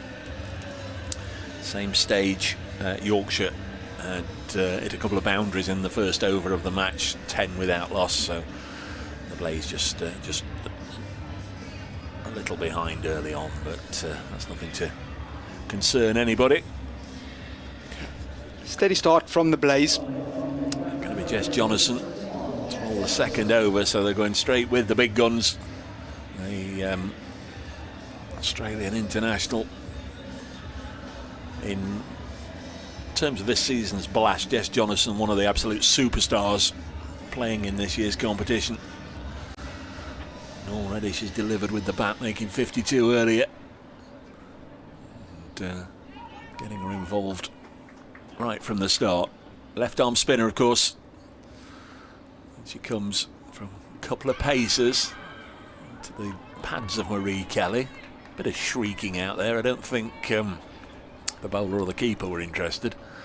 I don't think anybody else had a pretty good view of it, but it certainly didn't have much going for it, bar it being a dot ball. Next delivery sees Kelly dance down the track. She can't beat mid-wicket, and there's no run. It's good fielding there at mid-wicket. Can easily let those slip through for one and just release a little bit of pressure. Yeah, that's Amy Campbell tight in there. Next ball is pulled past Campbell onto the leg side. They'll take a single. That's Erin Thomas coming in from the deep mid-wicket fence to do the fielding. When you speak about superstar to superstar here, potentially the matchup Yorkshire will be looking for. Get Beaumont out early, put a lot of pressure on the Blaze. Though it's an incredibly experienced batting lineup, still Tammy Beaumont is the key pin to that. And we're ready. Jonathan to Beaumont, comes down the track, and just shot. as Carl was marking her card there, that was beautiful stuff, really. She just, with a hop and a skip and a jump down the track, Tammy Beaumont got to the pitch of that delivery from Jess Jonathan. Couldn't have hit it any straighter. Straight back over the bowler, one bounce for 4, and almost as soon as the ball had hit the bat, Jonathan knew what had happened and was looking to make a field alteration. Next ball's just dropped on the leg side and a single taken. It's really well bowled there from Jonathan. She's gone even slower. Beaumont's run down the wicket, couldn't quite get there, just tucked it away on the leg side for a single. Really good cat and mouse bowling. Good matchup this is going to be. Target 180, 9 without loss. Last ball of the second over, a push and run to mid-off. They'll comfortably get in. They do. Throw hits Marie Kelly, but she's safely home. There's Beth Langston doing the fielding with the throw. 2 overs gone, 10 without loss. The Blaze in idyllic conditions, really. A couple of leg spinners in the Yorkshire side. That'll always excites me, that, Dave. Always excites me. Who's going to be the grateful recipient of some of your pies tomorrow? We have got Mansfield at home tomorrow. A nice hot long weekend, and then Kimberley at home on the Monday, bank holiday Monday. They'll be looking forward to it, Mansfield tomorrow. Marie Kelly's on strike on 4. Hits this as crisply as you can hit a cricket ball, but straight to the fielder at mid-on. Again, it's Langston in the way. 10 without loss. As long as Sol Buttinger doesn't show up, I think I'll be okay. Don't feel like fetching it around off his bat. Is that who he's been playing for? Because yeah, a little bit. I think now the blast started, he'll be otherwise occupied, won't it? Fingers crossed, Dave. Rachel Slater bowls again, mistimed by Marie Kelly. Yeah, she's just signalled there, just rolling her fingers down the side of it. So pace off looks like it's going to be the option here from Slater, making it quite difficult for Marie Kelly to sort of free her arms up. Really good bowling. 2 dot balls to start the third over. Slater in once more, and Marie Kelly's got very fortunate there. She's danced down the track and top-edged it over where a slip cordon would be under normal circumstances, and has got a couple of runs down to third. Good bit of chasing by Holly Garton. Jess Johnson there in support as well. Holly Garton has just got the nod from the skipper. Winfield Hill was just rolling her arms over as if to say, get yourself loose, Holly. You're going to have a bowl soon. 12 without loss, the Blaze. Tammy Beaumont just idly watching the world go by, waiting for this next one down the leg side, and Marie Kelly's got it away for 4. She was standing for all the world, and then I think the umpire said, other side, Tammy, other side, because it's a left arm over bowler, so she had to move across. And then the delivery's just dispatched nicely by Marie Kelly. He's having a very good start to the season. Lifted it away into the green open spaces down at long leg for 4. Nice option that from Marie Kelly. It's helping it up and over short fine leg. 16 for no loss. Kelly 10 from 11. Slater in again to bowl to again down the leg side into the, it's been called as a wide, so it must have been the keeper's pad rather than Marie Kelly's. It came off. 1 more to the total. 18 without loss.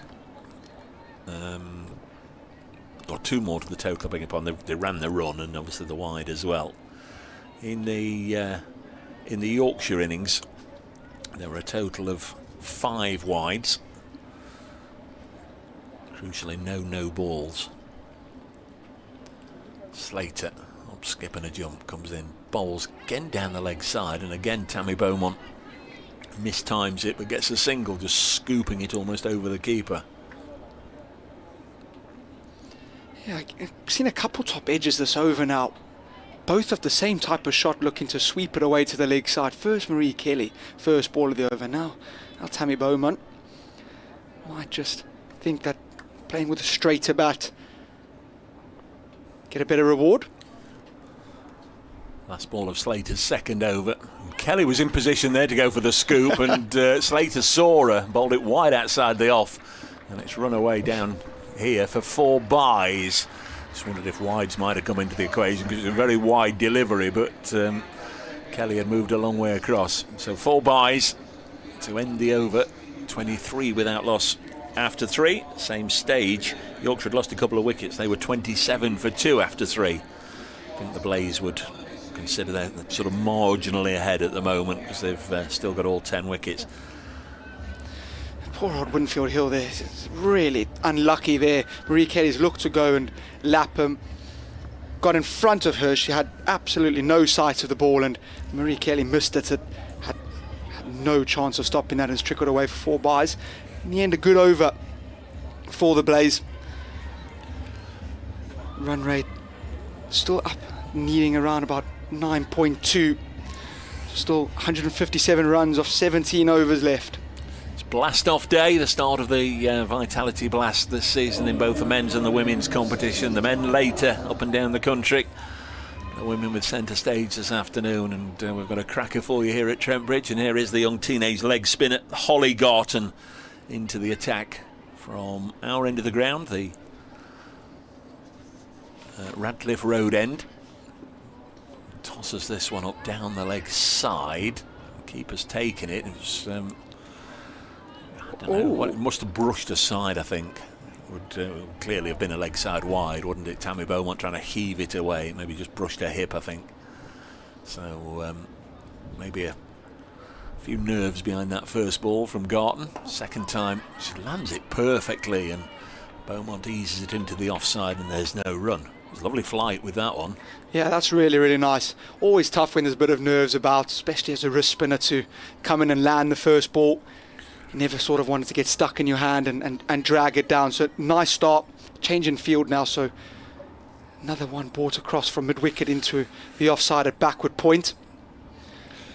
Garton started nicely, 2 dots, settle the nerves. She'll know who's at the other end as well. Bowls to Beaumont, just forces this into the gap on the offside, takes a single. 24 without loss, the Blaze. Beaumont 8, Kelly 10, 6 extras already. Really important to get off to a good start in the group if you can. 9 teams, 4 will be at the Oval on the 17th of July for finals day, 2 semi-finals. Surrey won it last year.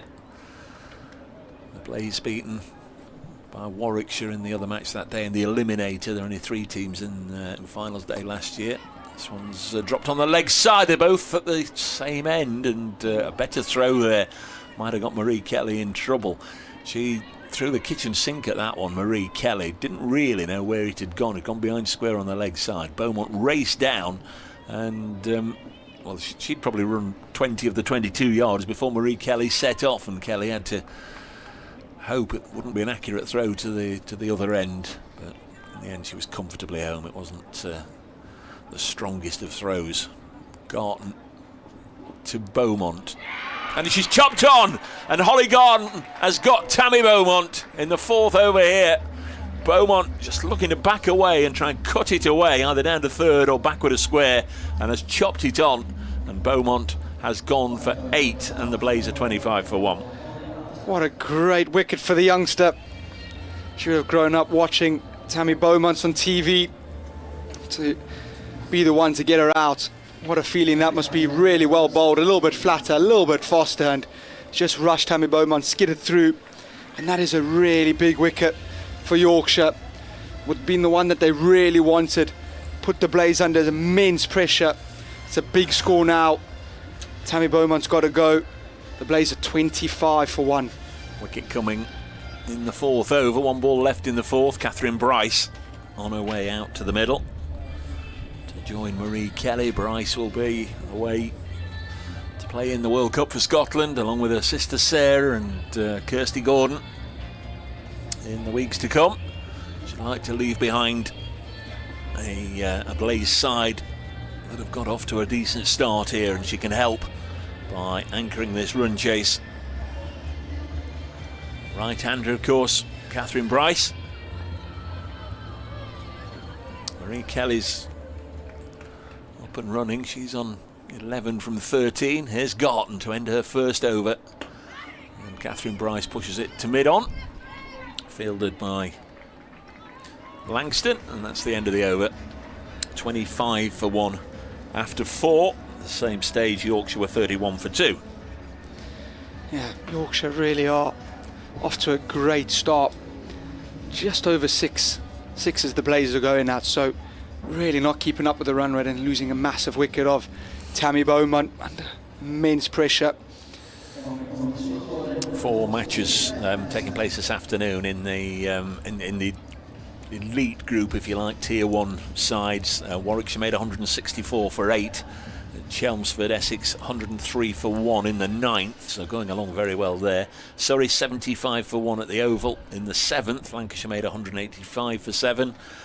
And at Taunton, Somerset 159 for 6. Hampshire 53 without loss after 6. All the scores as ever on the cricket page of the BBC Sport website. New bowler is Langston, and Marie Kelly chips her over extra cover for a couple. 27 for 1. It's a really nice shot from Marie Kelly. I don't think she's got all of it, but perfect placement just over mid-off, and goes away for 2. 27 for 1. Marie Kelly starting to build a little bit of form. She's 11 off 13. Beg your pardon, 13 off 14. This ball's played up to mid-on, and there's no run. Yeah, it's always the way, Kyle, and sometimes you beat the scoreboard and sometimes the scoreboard beats you. And yeah, we get there in the end. 27 for 1. Target 180. Above all else, I think that sort of ensures we're in for a really good run chase here. Next ball is deflected away by Kelly. She'll get a boundary. She's flirting with danger there a little bit, isn't she? There's a couple behind square inside the ring. Just needed to get enough elevation to get it away from the 2 fielders. Did that nicely, but on another day that goes horribly wrong. When you're out of form, that goes horribly wrong, doesn't it? Yeah, when luck's not with you, you can look really silly playing that shot. But she played it twice today. Yeah. She played it twice really, really well. both offering boundaries for her. So good start to this over, 6 from it so far. Kelly on 17. And this one's gone up in the air. Don't think she's going to be looking at it. Oh, she is. Jess Jonathan just couldn't get there. Seemed like her feet were stuck in treacle. Jess Jonathan doing her level best to get there. The experienced Aussie. That's a big moment. Kelly gets 2 runs with a false shot. Almost straight up in the air. I don't think the keeper could have run back and got it, but it was one of those, wasn't it, where first or second slip, had there been one, might have been able to run back and got it. As it was, Jonathan coming from backward point very nearly got there. Next ball is again deflected away by Kelly for 4 more. Cricket's so cruel. Cricket is such a cruel game. Langston does everything right the ball before to get the wicket, lands in no man's, well, lands in the middle of nowhere. The next one bowls a good ball, Marie Kelly ramps over, fine leg for 4. It's a cruel game, Dave, it really is. Over-ended 4-2-4. Marie Kelly is forging ahead here now, 23 off 18. She's going better than a runner ball, obviously. 37 for 1 after 5. And talk us through the next. Still 1 ball left, Dave. Oh, I thought that was it. I thought that was the end of the over. This has turned on the leg side and they will get a single. I tell you, sometimes you beat the board and sometimes the board beats you. 38 for 1 after 5. Same stage, Yorkshire 41 for 2. So nip and tuck, even Stephen. Somebody's got to play a decent hand here for the Blaze. We had a 52 and a 47 and a 30 in the Yorkshire innings. Just maybe somebody from the home side can go on and put a really big score on the board. To see if we can get there, to talk you through the next few overs. Carl van Vollenhoven. Thank you, Dave. Yeah, really big over that from the Blaze. Got them sort of back to where it needs to be. Maddie Ward reintroduced into the attack, so more spin options here. And just having a little bit of a play around with the field here. Looks like long on is coming into the circle. Ward is a off spinner coming around the wicket to Kelly. This is in, goes into the wicket, and it's chopped back toward the bowler. No run. Back on home turf, Kyle. She's Nottingham born, played for Notts Women, but this is her second year with Yorkshire now. Ward in, goes full. Marie Kelly drives this down the ground back to Ward, who is wearing some of the loudest colour shoes you'll ever see. Yeah. Bright orange shoes for her bright return back to Trent Bridge. There's a bit of pink on the sunglasses as well, I think. There is. This one in, and Kelly heaves this into the leg side. It's good work out there on the deep mid-wicket boundary. I think it was Aaron Thomas out there. He's kept it to a single as well, so really, really good work. And it feels like ages since Catherine Bryce last faced a ball. She's only faced one. It does actually, yeah. 39 for 1. It's Ward in, goes into the wicket. Bryce slams this one, and it's just over the top of mid-off, who runs back to collect this as the Blaze trot through for 2, and they are living dangerously, but they're riding their chances. And right now, Lady Luck is on their side. Very much so. There's been a good half a dozen that have gone up into the air and nowhere near where the batter's intended.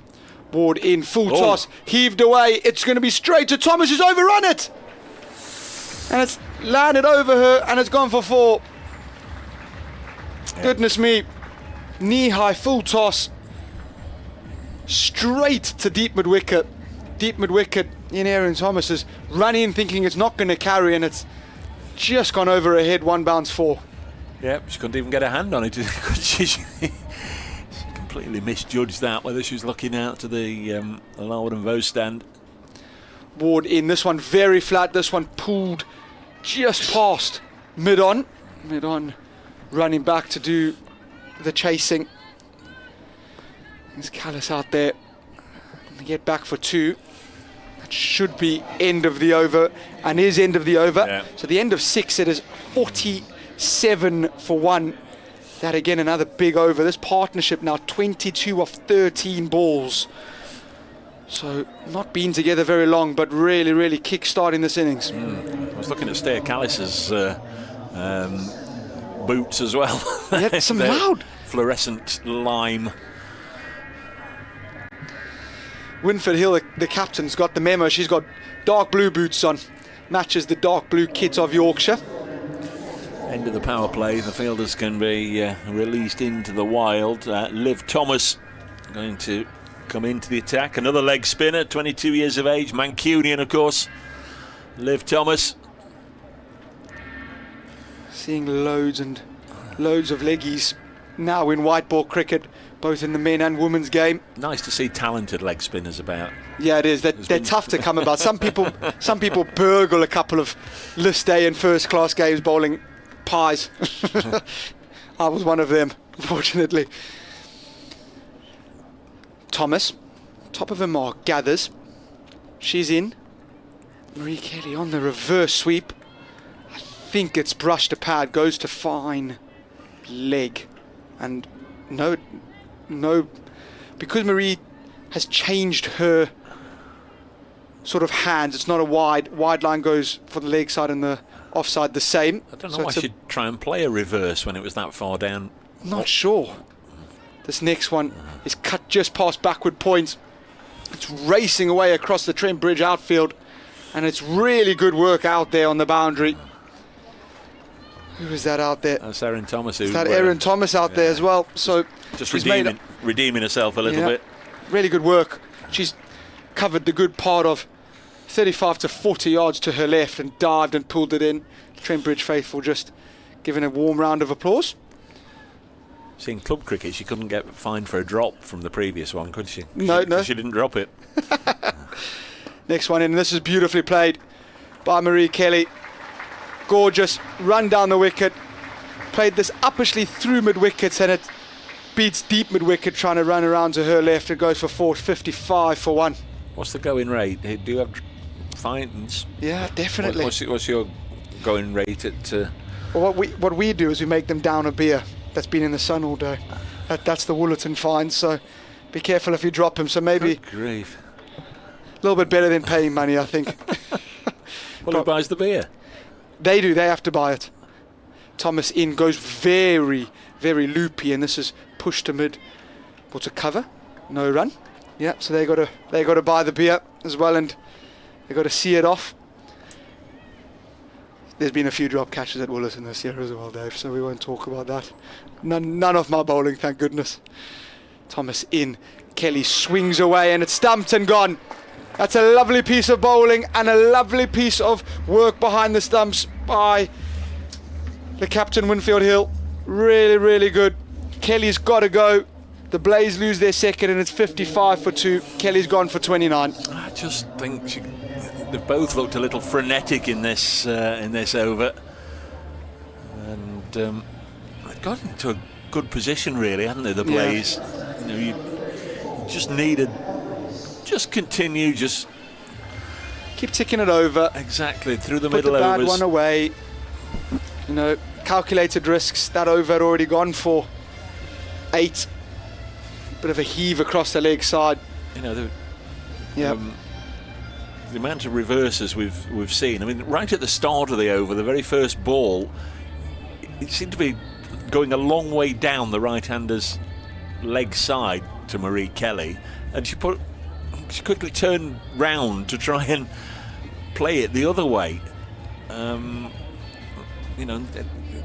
play a switch hit to a ball that's already going down your leg side isn't the easiest of things. No, not easy at all.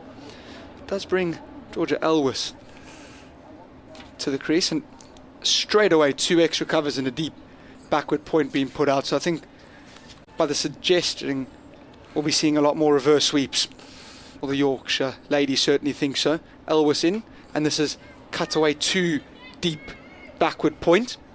And they trot through for a single. So at the end of that, there's 9 from the first one. It's 56 for 2, but the Blaze do lose their second wicket in that over. Of Marie Kelly was going really, really nicely. It's the first time, though, the Blaze have been ahead. Same stage, Yorkshire were 53 for 2, 56 for 2, 53 for 2. 2 big scalps. Marie Kelly and Tammy Beaumont out. Catherine Bryce, Georgia Elwes there, the Australian overseas. Charlie Knott doing next. Sarah Bryce, Emma Jones, Ella Claridge, Kirsty Gordon, Lucy Hyam, Charlie Phillips. It's a strong batting card. Yeah. Even without, obviously, Nat Sciver-Brunt's she's out of the game at the moment, injured. Amy Jones, Michaela Kirk's not available. Grace Ballinger's not playing. Cassidy McCarthy's missed the first part of the season. It's crazy when you talk about it that way. It's going to be teenage Leggy Garton back. This is well bowled, but swept around the corner from Elwes. 57 for 2 again. Catherine Bryce hardly faced the ball. Yeah. She's faced 5 balls for 11, so she's not hanging around, but hardly faced any balls for the length of time that she's been out there, if we consider when Tammy Beaumont was dismissed. You can get out of Nick, can't you? Just stood watching at the non-striker's end. Yeah, so easy to. Garton in, delivers low full toss, which is pushed out into the leg side. And good running between the wickets as they come back for 2. Nice intensity there. There was always 2 there in the gap between deep mid wicket and long on. And Thomas having to do the running around. It's always going to struggle to keep 2 there. Good work. 59 for 2. Crowd rate at 9.5. It's Garton in. Reverse sweep. This is played fine. It's beat backward points, and I think this is going to trickle away, and it has. Really good stuff. Catherine Bryce is really on a hurry here. Good batting. 63 for 2. Yeah, Jonathan doing the chasing. I wouldn't be at all surprised if we don't see Jess Jonathan back on before too long. She's only had the 1 over so far. Really need to stem the flow of runs. Need to pick up wickets really. Yorkshire, I think if Yorkshire have got to win, or going to win, they've got to blow the top order away. Garton, how can she reply? In goes a little bit flat and bowls her. She can reply in the perfect fashion. It's a carbon copy dismissal of the way Tammy Beaumont got out. She's gone back to cut a flatter ball. Don't think it was there to cut. It's skidded on, and Catherine Bryce has got to go. She's gone for 17 off a very brisk 8 deliveries. But as Dave was saying, if Yorkshire are going to give themselves any chance to win this, they've got to take wickets at regular intervals, and at this very moment in time they are. Yeah, and the other point I made was you can get yourself out of Nick being at the non-striker's end for so long. I think the difference there was Tammy Beaumont dragged hers on an inside edge. That one went straight through, didn't it? Just clattered into off stump. Well done, Holly Garton, enjoying a day at Trent Bridge at the moment. Got a couple of wickets. Here on debut then is Charlie Knott. Bowled very nicely early on, very economically. In terms of runs leaked, she was the pick of the Blaze bowlers earlier on. Let's see what the Australian can do with the bat. Yeah, she'll be wanting to get off the mark. Doesn't matter if it's your first or your 101st. It's always a nice feeling to get off the mark. 63 for 3. 4 overs for 19 she bowled earlier. When you look at some of the other bowling figures, that's very respectable indeed. Incredibly respectable. But this is good from Garton. She's got 2 for 9. She's bowling beautifully. Varying her pace nicely. Not much spin on the wicket by the looks of things, but it's varying the pace. Garton in here full and just drops into the offside by Charlie Knott. She gets off the strike. 64 for 3. That's beautifully bowled. Someone that really can appreciate leg spin bowling. That is, as a coach would say, your stock ball. Every ball, please. That's really nicely bowled. 2 for 10. 2 massive wickets as well. I'm sure she'll remember. Garton in goes a little bit fuller. This is drilled down the ground, which misfield allows Elwes to get down the other end to finish the over. So the end of that one at 65 for 3 after 8. I was going to say from the previous ball I didn't think there should be a single. The fielders were on the discs, and It was just dropped for an easy single to get, and then the misfield at mid-off there. So a couple of runs leaked, and in what could be a tight game. Don't want to make it too easy for the opposition. Don't give them runs. Don't let somebody get out there and get off the mark straight away, as they did with Charlie Knott. No, well, Dave, you didn't have to wait too long, did you? You were right. There's sort of the feeling that this is a big play in the game here. Let Jess Jonathan get into her work. Got 3 big overs to bowl. Georgia Elwes on strike, 3 off 3. Jonathan in. Elwes down the ground, straight over mid-off's head. That will go away for 4 runs. So intent shown straight away by Elwes. No respect to the Australian international. Yeah, well, Jonathan herself did that to 1 or 2 of the Blaze bowlers, so the boot is on the other hand, or whatever the phrase is. The bat's in someone else's hand. We'll use a cricket terminology. It's a lovely shot, that. 69 for 3. Jonathan in, and reverse sweep. She's got a top edge on this, just goes over backward point. Who does the fielding? They get back for 2. There's been some extremely fortunate batters today. Yeah.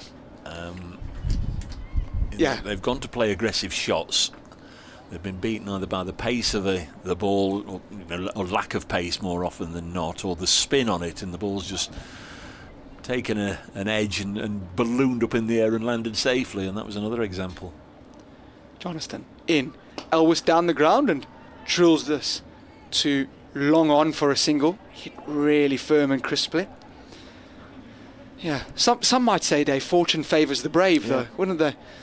There's loads of sayings around. I know in modern cricket nowadays, don't they? They always say, back your options.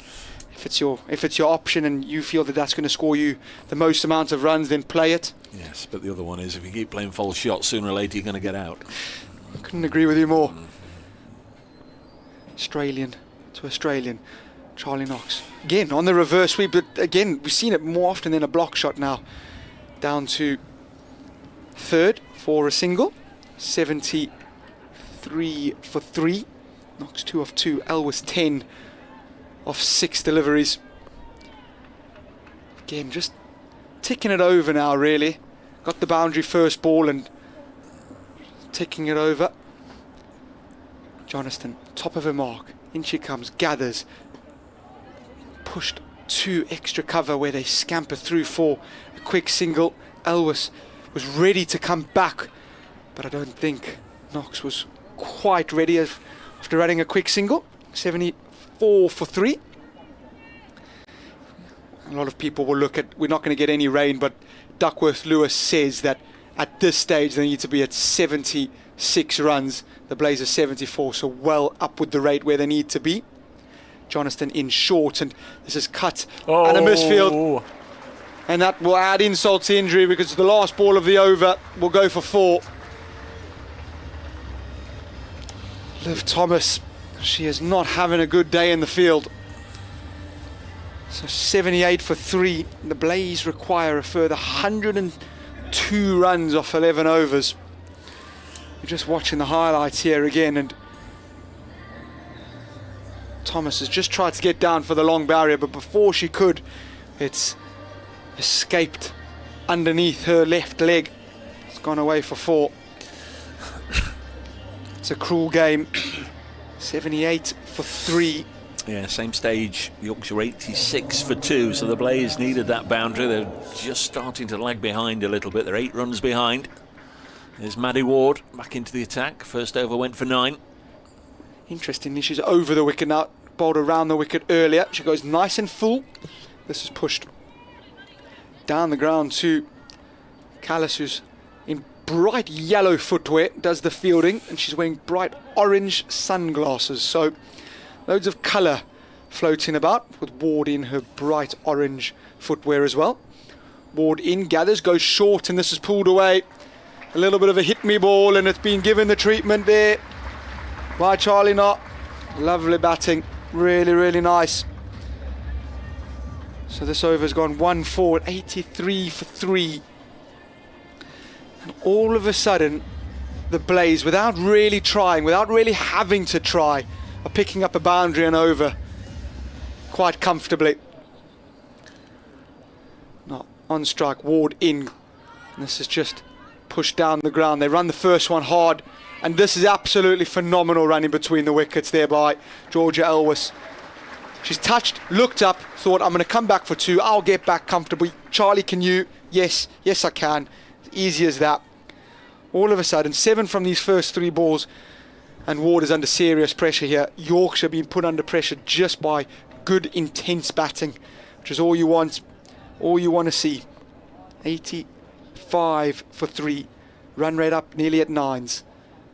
This one into the wicket, and again, they should get back for 2 really comfortably here. Ward didn't quite know that she had to go, does now, and at that stage, they're comfortably back for 2, and I'm sure, as you can hear, the scatterings of supporters in the crowd, which is filling up by the second, appreciate that running between the wicket. Yeah, good crowd in, they're enjoying this. 90 for 2 was the Yorkshire score at the halfway stage.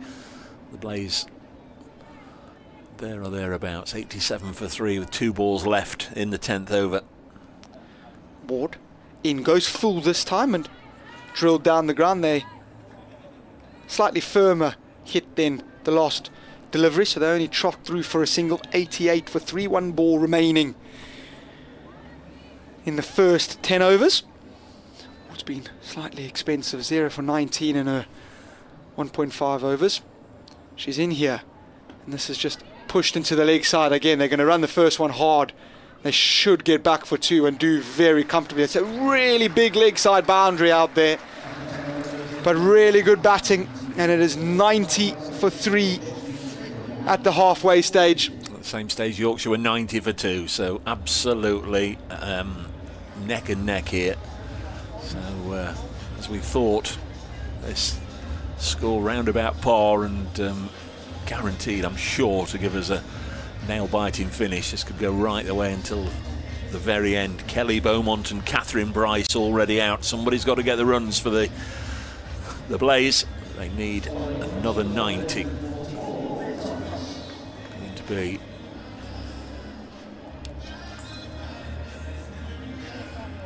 Liv Thomas to bowl the 11th over. The first over produced the wicket of Marie Kelly, who was stumped. She comes. Oh, no, she doesn't. That one stuck, didn't come out. And again, the umpire will signal to the scorers that it's a dead ball, nothing happened. Never really know why they do that. It's obvious, I think, to everybody that was watching that nothing happened there. But they do. 90 for 3. This one's tossed up and paddled away onto the leg side by Knott. Out into the deep, she'll get a single. 91 for 3. You don't even have to know or see the back of the number to know who fielded that one, don't you? Maddie Ward out there in the deep square leg. You can tell just by the bright orange shoes. I do like them. I've got a lot of time for those loud shoes. Elwes on strike on 14. Faced 9 balls. Oh, that's a little bit of Buffy bowling, and I think she's only going to get 2 from this. And she's not. She's only got 1 there. That is a she's missed out fantastic there. Result, isn't it? Fantastic result for Yorkshire. Yes, it was a half tracker that just sat up to be smacked anywhere in this postcode, and Georgia Elwes mistimed it over the bowler's head, admittedly, but she only gets a single. There's Liv Thomas in again, paddled away for runs, nicely played, and that'll go for 4. Good shot from Charlie Knott, on to 20 on her Blaze debut. Absolutely phenomenal batting.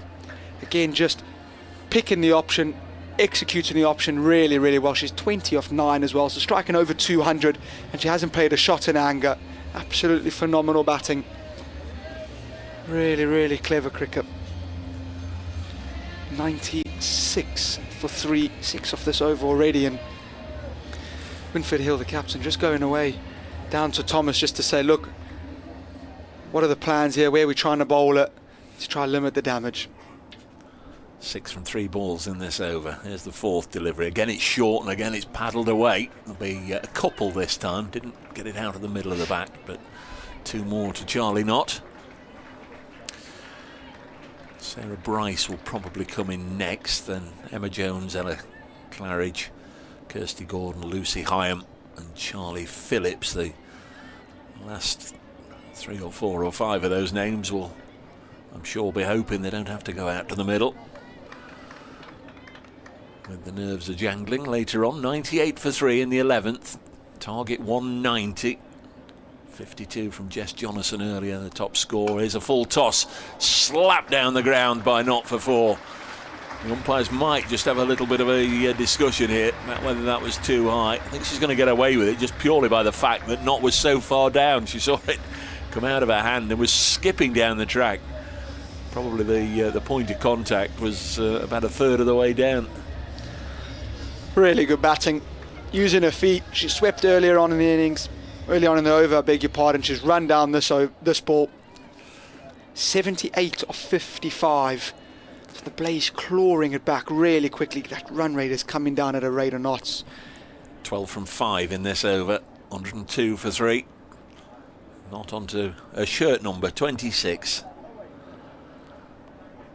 Been a really good over this for the Blaze. She comes again and might just have been beaten by the flight a little bit, but the ball was bowled so slowly she was able to adjust and help herself to another single down the ground. 103 for 3 the Blaze. Need 77 from 54 now here at Trent Bridge on Sports Extra 3 on the Trent Bridge live stream and on the cricket page of the BBC Sport website and app. 13 off that over, so really big over. That is. So drinks has been run out to the batters. Hot day, absolutely gorgeous day. Friday night at Trent Bridge. Don't know about you, Dave, but it's what I think about in the winter when it's absolutely freezing and I'm cuddled up on my sofa, not being able to watch any cricket. Thank goodness me, get me back to the summer, get me back to hot, warm evenings at Trent Bridge, watching good cricket. Beth Langston back into the attacker. Previous over, her only over, went for 13 runs. We have a result. Essex women have defeated Warwickshire Bears. That one played at Chelmsford. There was an earlier start in that one, a 2 o'clock start. Warwickshire made 164 for 8 as Langston bowls. Elegant push to mid-off, and there's no run. 86 from Abby Freeborn, the top score for Warwickshire. But Essex getting home with 59 from McLeod and 68 from Cordelia Griffith. So Essex with the first win of this season's Women's Vitality Blast. Next ball is nicely played, cute, played very late and dabbed away very fine, almost through a line of first slip down to the boundary at the far end. For more, the other matches this afternoon still going on apart from this one. They've stopped. Oh, it's an injury stoppage, so let's hope that it doesn't be a prolonged thing. Lancashire made 185 for 7 at the Oval. In fact, they're playing again now. Surrey 147 for 3 after 14, so Surrey need 39 from 6. They should get home from there. Another single dropped on the leg side. They ummed and ahed about taking 2. Erin Thomas was quickly to it, so they didn't. And the other match is at Taunton, where Somerset made 159 for 6. Hampshire in reply, 1-2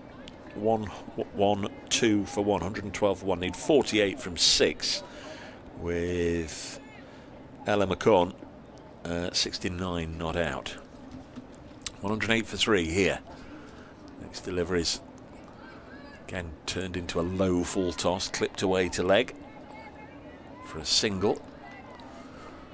109 for 3. Not on 32. Elwys on 16. This pair have added 46 together. There's been no let up for the Yorkshire bowlers or fielders really from the pair of them. They've pushed hard for everything. Turned a lot of 1s into 2s, a few 2s into 3s. Langston bowls. This one slapped tennis-like down the ground, but it's going to plug, I think. Don't think it's going to reach the rope. It isn't. That was extraordinary. Chased by Rhea Fackrell. If only my pitching wedge did that. My pitching wedge just races on.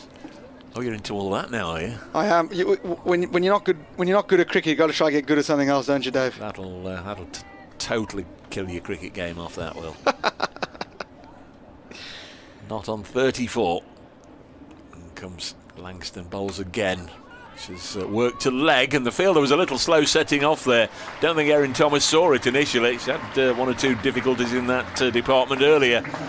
Another boundary, back-to-back shots of real intent there at the end of the over from Charlie Knott. Pulled this one away for 4 through mid-wicket. Charlie Knott is looking in sublime form. She really, really is. She's batting beautifully. Again, she's 38 of 17, going like a tracer bullet, but she hasn't played a shot in anger. It's really good cricket. Choosing the right options. 50 partnership as well, so it's come off 26 balls. Absolutely phenomenal batting. We were saying earlier, Elvis has hardly faced a ball in this partnership, but she hasn't needed to. Jess Jonathan back. Now or never, perhaps, for Yorkshire. The one played gently with soft hands by Elvis onto the leg side, and she will come back for 2. Really good runners, this pair. Doubt they'll have played together. Can't imagine where they would have played together before, but it's almost like they've picked up an immediate understanding. I suppose it does help with the field set deep, and if you just drop it softly and somebody yells too, then you're going to go. But it's looked very impressive. There's another leg side sweep, but she doesn't get this one beyond Holly Garton at short fine. 117 for 3, the Blaze. They require 63 from 46 balls. Got wickets in hand. They should get there from this position as Jonathan bowls, again swept away behind square. There'll only be a single. 118 for 3. A wicket or 2 and it could all become messy again, but right now the Blaze will fancy going on to take the points from here.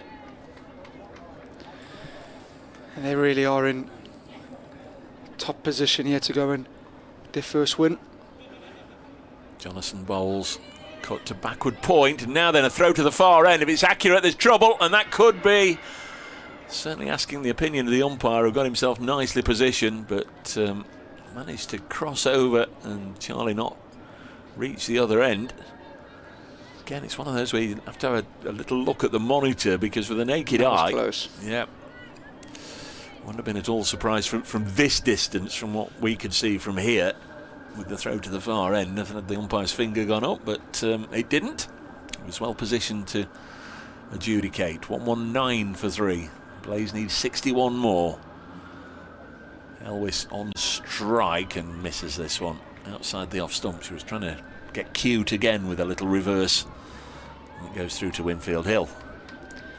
I've seen that a few times from all the Blaze batters, looking to reverse and normal sweep often. Jonathan again, she's gone for it once more, and fielded behind square by Rachel Slater, and they get a single. 120 for 3 after 13. Blaze 8 runs ahead of where Yorkshire were at the same stage. Really nicely poised. This Blaze would, I think, still fancy themselves. We're just watching the run out. Oh, it was tight. That most certainly is send that upstairs and ask the third umpire to make a decision. Yes, if there was one, that would have been interesting, but Simon Widdop was there, made the call. 120 for 3. Holly Garton, who's got 2 of the 3 wickets to fall, 2 big scalps, Beaumont and Bryce. Bowls now, and this is lifted down the ground, catching opportunity. Well held, is it? Is it held by Callis without touching the rope? And it is. Good work by Steer Callis. The umpire having a good look, but Yorkshire celebrate. Really top-notch catch in the deep by Steer Callis, running to her right at long on. We're sort of handicapped looking down over the television gantry here, Kyle, and I saw her take it and fall backwards, and it just seemed inconceivable that she was able to fall backwards and not touch the rope, but everybody's had a little look at it, and That is the end of Georgia Elwes. Caught Callis, bowled Garton for 20, 120 for 4, and Garton's got 3 of them. That is an absolutely phenomenal catch there by Callis. She's taken that over her shoulder, fallen back, and managed to not put her foot on the rope at all. Garton is having an absolute phenomenal day out in the sun. But Sarah Bryce is going to replace Elwes. 120 for 4, Garton 3 for 11. And Garton keeps picking up wickets when the Blaze least likely, or look like they're least likely to lose any. Not still there, 39 off 18. Yorkshire needed that, certainly. 120 for 4, 60 required from 41. Lots of matches have been won from this stage by both sides. The team doing the chasing with 6 wickets in hand, and also the team in the field. 120 for 4. Georgia Elwes out for 20. A really, really good catch. There's Garton. Got 3 wickets to her name, and first delivery to Scotland's wicketkeeper. Sarah Bryce is held down the ground to Stair Callis. Yeah, again, nice and full there by Garton, and Bryce just pushing this down the ground for 121 for 4. Just making sure that they get the field right to not. And got to stop the boundaries, haven't yeah, they do. If they can prevent Charlie Knott. This is a crazy field. Deep extra cover is out on the boundary, and then they've got almost a third man, a point on square, and then a cover. Loads of gaps. The reverse sweep is still on if Knott wants to play it. Garton bowls hit out towards deep extra cover, so they had the field right. Out to Maddie Ward, single taken. 122 for 4, the Blaze, needing 58 from 39 balls. And again, every ball like that that's just a single, or even better for Yorkshire, a dot, moves them closer to the win. Blaze have got to get their fair share of 2s and 4s from here on in. This is short, and it is hit out to the deep.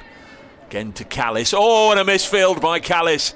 As good as the catch was earlier in the over, that was a poor bit of fielding, and they've got back comfortably now for a second. They've been given a fair bit of misfields and a fair bit of chances in the field, haven't they? She overran it, didn't she? She came storming in, trying to make sure they didn't get back for 2, and crucially took her eye off the ball, and it just bobbled past her, so she had to go and chase after it. Next ball from Garton. Helped into the offside again for a single. So momentum lost with the fall of the wicket, but already 5 from 4 from Bryce and Knott here together. Just trying to get it back again. Get another partnership underway, being built. A couple of pigeons on the edge of the square there, wondering what on earth's going on. Next one is swept out towards the pigeons. And again a slight misfield. You know, they didn't punish Liv Thomas there, as they probably should have done. Maybe have got back for 2. 126 for 4 after 14. Same stage. Yorkshire were 127, so just 1 run in it. I think you'd rather be in the Blazers' shoes, but definitely another wicket makes it interesting. Definitely. I think the Blaze will be looking at that. 54 to win off 6 overs. Feel very comfortable with wickets in hand. Not set on 41 of 20. Sarah Bryce, international player, loads of experience, lots of experience still in the hut. Well, in the World Cup, she's going to be, I'm sure, at times keeping to the left arm medium fast of Rachel Slater. She's now going to be facing, well, she's a non-striker then, Sarah Bryce. Knott is on strike, but Scottish international Slater bowls the start of a new over. Begins with a dot, just played up to mid-off. Fair few Scottish internationals around at Trent Bridge this Friday, isn't there? Yeah, it's 3 in the Blaze side, and Rachel Slater for Yorkshire. 54 from 35 now required. We've had a good last 5 or 6 deliveries here, Yorkshire. Slater in again. This one's hit out to the boundary. Why not? And away for 4 runs. She's very much enjoying life as a Blaze player, Charlie Knott, and she's now within 5 over 50 with that boundary over extra cover. That's fantastic shot. Yeah, just the minimum requirement in this over already secured, a boundary and then a succession of 1s and 2s, and you're back on track. Fantastic shot. A little bit of width offered by Slater, and Knott didn't need any invitation at all, just to lift that one up and over extra cover, and in that extra cover has been put out on the boundary, so sort of gives Slater a little bit of an area to miss if she wants to go nice and full. 15th over being bowled now. Rachel Slater bowls to Charlie Knott. A little bit of in swing, turned away to leg by the Australian, who moves to 46. Brings Bryce on then to face her international teammate. 131 for 4, 49 from 33. It's just suddenly not a... I don't think it's ever been a gimme for the Blaze, but whilst Elwys was there, Elwys and Knott, could see them taking it right until the closing stages, and by then half of the job at least would have been done. Slater bowls short enough for Bryce to help this away onto the leg side, out to Ward for just a single. Can look like pace off their option from Slater into the wicket, saying you got to make the pace there.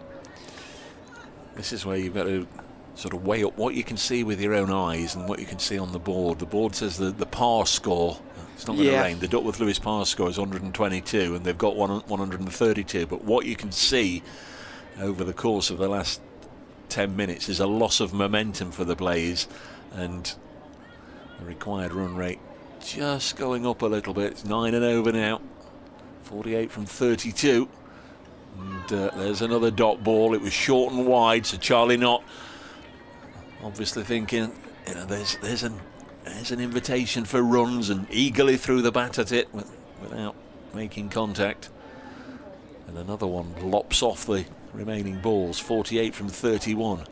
I don't know about you, I've got Yorkshire just ahead, 60-40. That's probably the kiss of death. Sorry to everybody north of the workshop border, as this is dropped on the leg side. They'll come back Great for 2 running. here. Was good running.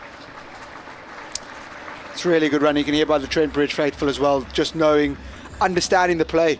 Dave, I couldn't agree with you more. I think Yorkshire building really nice bit of momentum there. Dropped on the leg side, get back for 2, 8 off the over, 134 for 4. Crikey, we're going to get a close one to start off the Blast campaign here at Trent Bridge for the 2026 season. One way or another, it's going to go deep. We're already going into the final 5 overs, which will be described by Carl van Vollenhoven. 134 for 4, 46 off 30. Teenage Leggy Garton to bowl her 4th and final. She's into Bryce, who hasn't learned from her sister, or Tammy Bowman. Do not cut. Garton goes through to the keeper, dot ball. Once it pitches, all the pace is coming off it. It's not getting above about half an inch above the ground once it's pitched. No. This one full, and Bryce runs down, beat extra cover. Maddie Ward misfields, and it means that they'll be able to comfortably get back for 2. I think they were always going to in the end. Made that 2 a little bit easier. 44 off 28, 136 for 4. Sarah Bryce just above a runner ball now. Barely a cloud in the sky. Very warm.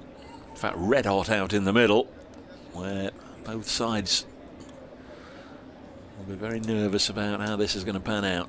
Garton in and played off the back foot by Bryce. No run. Good work there at backward point. The partnership between Jonathan and Callis has set this up for Yorkshire, Yeah. but Garton's performance here might be the one that wins it for them. She's got 3 balls left. Fantastic spell. Garton in, goes full. This is out to Sweeper on the offside, where they only managed to get back for one. Sarah Bryce absolutely teared down the wicket there, running the first one as hard as she possibly could. Any misfield, bet all money she would have come back for two. But I feel this is where the game potentially is. I think if Charlie Knott is there at over 20, I think the Blaze are probably getting over the line. I think if she's not, I think it's very much in Yorkshire. She can't get on strike much at the moment, but she's there now. Garton in. Down the ground. Good fielding at mid-off. Keeps it 2-1. Slammed back at, I think it's Langston there, who's done a diving stop to her right. So only a single. 4 from this. 3 for 21 Garton's bowled. 138 for 4. 42 off 25. Last ball of what has been an incredibly impressive spell from the young teenager. She's in, goes short, and this is hit out into the leg side. That should get back comfortably for 2 as Callis does the fielding. And they do. So, very impressive spell of bowling from young Garton. It's 140 for 4. Yeah, I'd echo that. Well done, Holly Garton. Terrific stuff indeed. So, 40 required from 4 overs. Even I can work that one out. Yeah. Need a boundary and over, bare minimum. 10's never easy. Not his set, 49. His partnership, 20 of 17 balls, so didn't really have the impetus that Knott and Elvis were batting with. But seam going to be from the Stuart Broad end now, so maybe a little bit of extra pace on the ball will help. Yes, Langston. The first 2 overs have gone for 25. I think the Blaze would happily go for 2 more overs from her for 25. 4 to go, 40 required. Langston in, and this is carved over backward point. That will be 4. That will be not 50 as well. On debut, she picks up a 50. She was the pick of the bowlers, and so far she's the pick of the batters. 27 balls, 8 fours, strike rate of 196. Really, really good batting. She's been terrific today. Charlie Knott with ball initially, now with the bat. In, and this is pulled down the leg side. That will be back-to-back 4s. We said that this potentially could be over. Langston's gone for 8 and 2, 33 of 2.2 overs. And could this just be the over that breaks the back of the really big 4-over chase that was required? Winfield Hill's gone straight down to the far end to speak to her bowler. Need to come up with some sort of plan to dry up the runs or prevent Charlie Knott almost driving towards the finishing line on her own here. She's on 57, the top scorer in the match, Charlie Knott. Important, a change of field has to be full, really. Deep mid-wicket, long on, long off, sweep on the offside. Everyone behind the wicket keeper in. Goes slower ball, sweep. It look. Oh, it's bowled him. Bowled her. Charlie Knott's got to go for 57. It looked like a back of the hand slower ball, or it definitely was a slower ball. Not looking to sweep this away to the leg side. Everyone up on the leg side. It's gone through her defences. She's got to go. She's gone for 57 off 36. Fantastic innings has got to come to an end. The Blaze are 148 for 5 and unfortunately have lost their in batter. Yeah, 29 balls, 9 fours, 36 minutes while she was at the crease. Said it really with some of the others, didn't we? Elwes in particular, Marie Kelly as well. Just nicely set, going along nicely, getting ahead of the game in terms of runs per ball. Nicely ahead.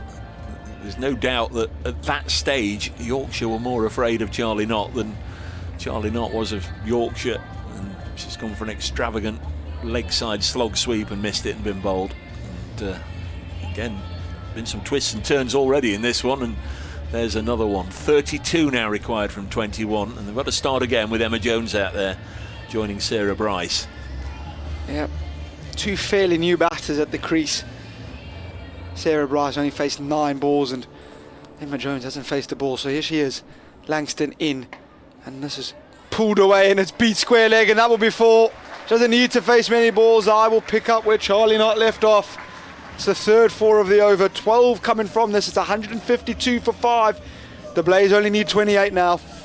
Yeah, they certainly wouldn't have wanted to lose Charlie Knott at that juncture, but you're right. That, you know, if you'd said 12 runs from the first 4 balls of this over, yes please. Really important that they keep going now. 52 for 5, 28 from 20.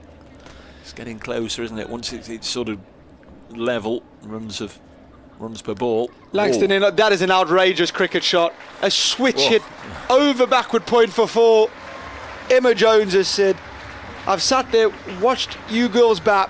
I fancy a bit of time out of the middle in the Trent Bridge in the sun. This over's gone 4-4 wicket, 4-4. Crazy. It's extraordinary. This is a fantastic shot, Dave. But when you need 10 and over, this is just what was ordered from the Blaze. It's been a really good contest, this, between the Blaze and Yorkshire. They'll both be eyeing up one of those places at finals day. They're both eyeing up the points here. Langston to finish her over, and this has helped onto the leg side, and it does break the trend. Finishes with a single, so that is 157 for 5. I was just waiting to see if the scoreboard would tick over. 157 for 5. So the Blaze require 23 runs off 18 balls. You now really do feel it's the Blazers to lose. 17 from that over. Holly Garton's figures, by the way, 4 overs, 3 for 23. So she's out of the attack. Jess Jonason's got 1 left. 23 from 18.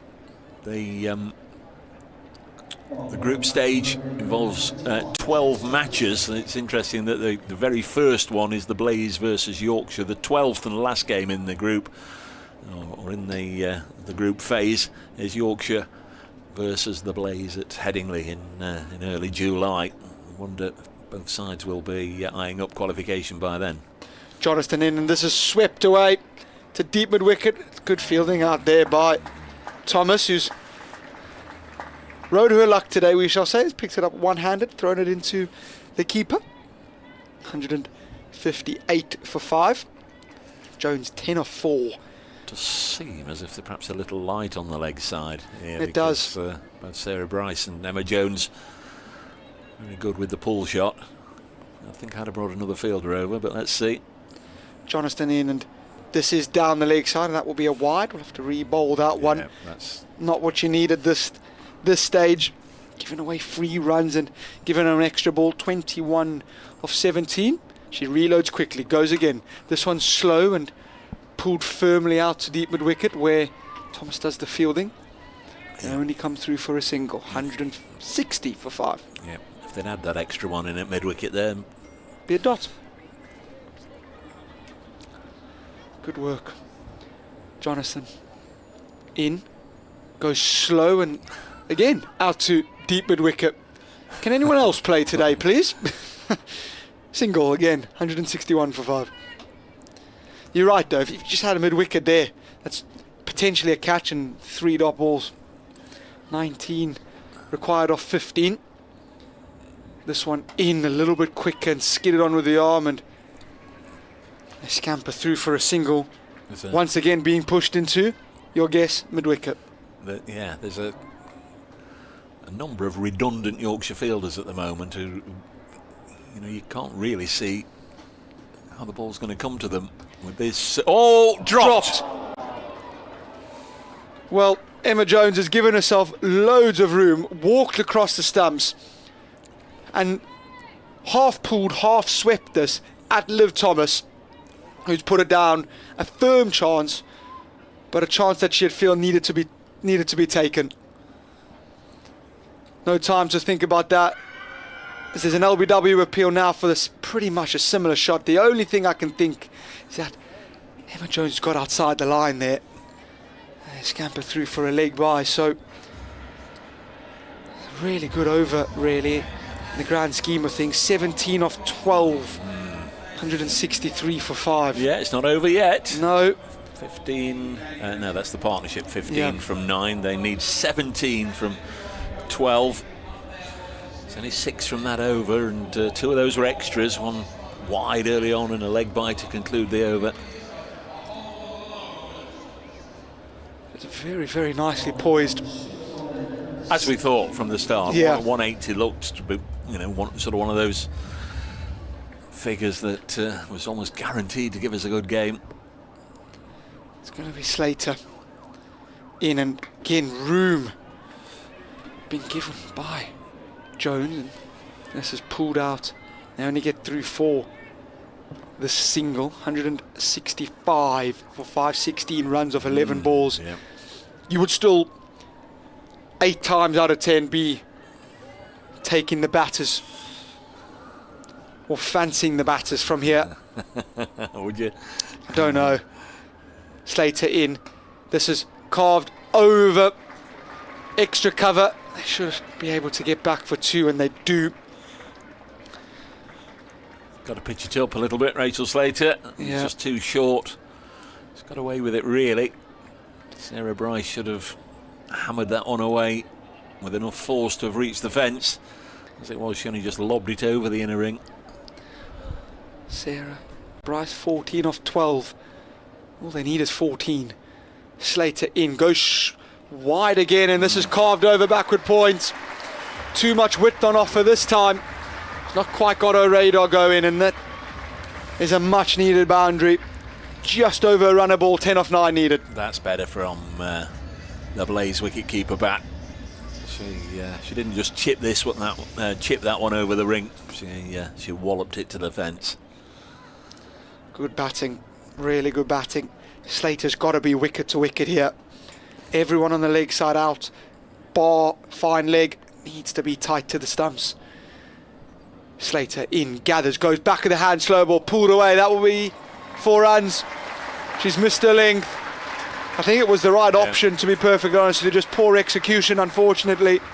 And back-to-back boundaries means that the Blaze need less than a runner ball. 6 required off 8, and the Blaze look like they're going to get off the mark with a win. Yes, nicely done from Sarah Bryce. It's got the home side here within one big hit of winning this. Can they do it? Slater in, goes wicket to wicket, and this is pushed out to backward points. No run. Jonathan does the fielding there. 174 for 5. First of 2 double headers. Later we see Outlaws take on Yorkshire Vikings. But first, we've got Yorkshire against the Blaze. And Slater's coming in from the Stuart Broad end, goes full, and this is pushed out, beats backward points.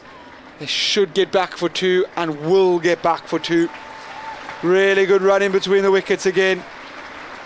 They're not going to get a third there, but that will be end of that. Will be end of the over. And they need 4 from the last one, do the Blaze, to open the campaign with a win.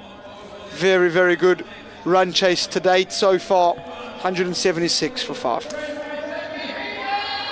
13 from that over. The only over in the entire innings where they haven't managed to get 4 from it was the first, where they got 3. Can Yorkshire somehow manage to top and tail this innings with an astonishing final over? It's going to be Liv Thomas to bowl it, so Winfield Hill opting to take pace off the ball. Gone to Liv Thomas, who put a catch down a couple of overs or so ago. She's bowled 2 overs, 1 for 21. Very difficult, as you would know, Kyle, for a leg spinner to land all 6 in the right spot. So she's going to perhaps need a little bit of luck, perhaps going to need a false shot or 2. Yeah, going to be really tough, this. Only defending 4. Here she is. Thomas in goes very full, and that is a gift. The umpires might speak about the height of that delivery, but I think it is fine. And as Dave said, they might need a false shot or two, and they've got one from Jones. So Thomas picks up a wicket, the Blaze lose one, and it's now 4 off 5. I'm not square on, but I find that a little hard to believe that it wasn't. Let's have another look. That's got to be a no ball. That's over waist height. Anyway, Liv Thomas, you perhaps deserve a little bit of fortune. Emma Jones didn't make a fuss of it. She's hit it to Fackrell. Ria Fackrell taking a comfortable catch. So what happened was the leg spinner bowled to the right-hander, who got into a position to play it left-handed, and it was dropping out of the sky. It was a very high full toss that she pulled straight to the fielder, who, when she lined up as a right-hander, was at backward point, but obviously hitting it as a left-hander, she was at behind square leg, if any of that makes sense. Basically, she slapped a high full toss straight to the fielder, but playing it the wrong way round. Most definitely. And more importantly, it means that the Blaze now need 4 or 5 with a new batter. Yeah, Ella Claridge, the United States of America international, out there to get potentially the winning runs. 4 required from 5. Everyone in. Thomas in goes full, swept down the leg side. They scamper through for a quick single. That's good running by Sarah Bryce, using all of her experience. The only 2 ladies outside the 30-yard circle were deep mid-wicket and deep backward square. 3 required. Sarah Bryce, 24 off 16. Only allowed 4 fielders outside the ring. They're only going to have 3. They do need to squeeze. 3 runs required of 4 balls. Blaze 177 for 6. Thomas in, goes full. This is pulled out. They're going to run the first one hard. It goes to deep mid-wicket, who's misfielded it, and it's gone for 4. Oh no, what a way to win. It's Erin Thomas, who, it's safe to say, has had a day to forget in the field at Trent Bridge, has misfielded that one, and the Blaze get over the line and win. They win by 4 wickets in the end, in an absolute great start to blast off this Friday, and the Blaze will be walking away with the points. They will, yeah, with 3 balls to spare. Yes, certainly a very mixed time in the field of it. Erin Thomas, she was often in the game. She saved any number of runs as well, but on a couple of occasions just slightly blotted her copybook. There was one that came, if she stayed on the boundary, she would certainly have had a really good chance of catching it. It was coming straight down her throat early on, but she ran in, overran it, dropped over her head and went for 4, and then there at the end. Other thoughts on her mind, obviously, were again obviously trying to prevent the second run being taken and attack the ball as you talked to in the field, but took her eye off it and went underneath her and away for the winning runs. So the Blaze win by 4 wickets. Thrilling game to start the day. Yorkshire won 79 for 5. Jess Jonathan, mightily impressive, 52. Stair Callis equally with 47, the 2 of them put on 76 for that 3rd wicket. Charlie Phillips 3 for 31, Kirsty Gordon 2 for 29, the other wicket takers. So the Blaze required 180. Tammy Beaumont and Catherine Bryce both out to Holly Garton, the young spinner. It was 63 for 3 when Maria Kelly went as well. She was stumped for 29. Really no need to charge towards Liv Thomas. Out stumped, so the leggies have got the first 3 wickets. It was another one to Garton when Georgia Elwes fell for 20. Game very much in the balance, but Charlie Knott, the Australian, the overseas player for the Blaze in this competition this year, made a very attractive 50. She was out for 57 with the finishing line very much in sight, and Sarah Bryce it was who got them over the line. 28 not out from 17. Garton finished with 3 for 23. If Yorkshire had won that game, I think Holly Garton and Jess Jonathan would have shared the spoils, as it was top score for the Blaze. Charlie Knott, she had a debut to remember. Nice and miserly with the ball, and 57. Kyle, I hope you've enjoyed it. We're back underway again with the shortened form for those of you that will be going on to watch and listen to the men's game. 6:30 start here. We can already see some of the coaching staff just starting to bring the cones out and all the rest of it. They'll be getting ready. We've only got about an hour, and that one will be underway. If you'd like to join us, there'll be coverage of that, as always, as with all the games, on the cricket page of the BBC Sport website and app, and locally on BBC Radio Nottingham FM frequencies. But from Trent Bridge, the first part of the doubleheader has gone the way of the Blaze. They've defeated Yorkshire by 4 wickets. From Carl van Vollenhoven, myself, Dave Bracegirdle, huge thanks to Michael Temple for popping in earlier and joining in the commentary. Hope you've enjoyed the coverage. We'll be back in various forms in an hour for Notts Outlaws versus Yorkshire.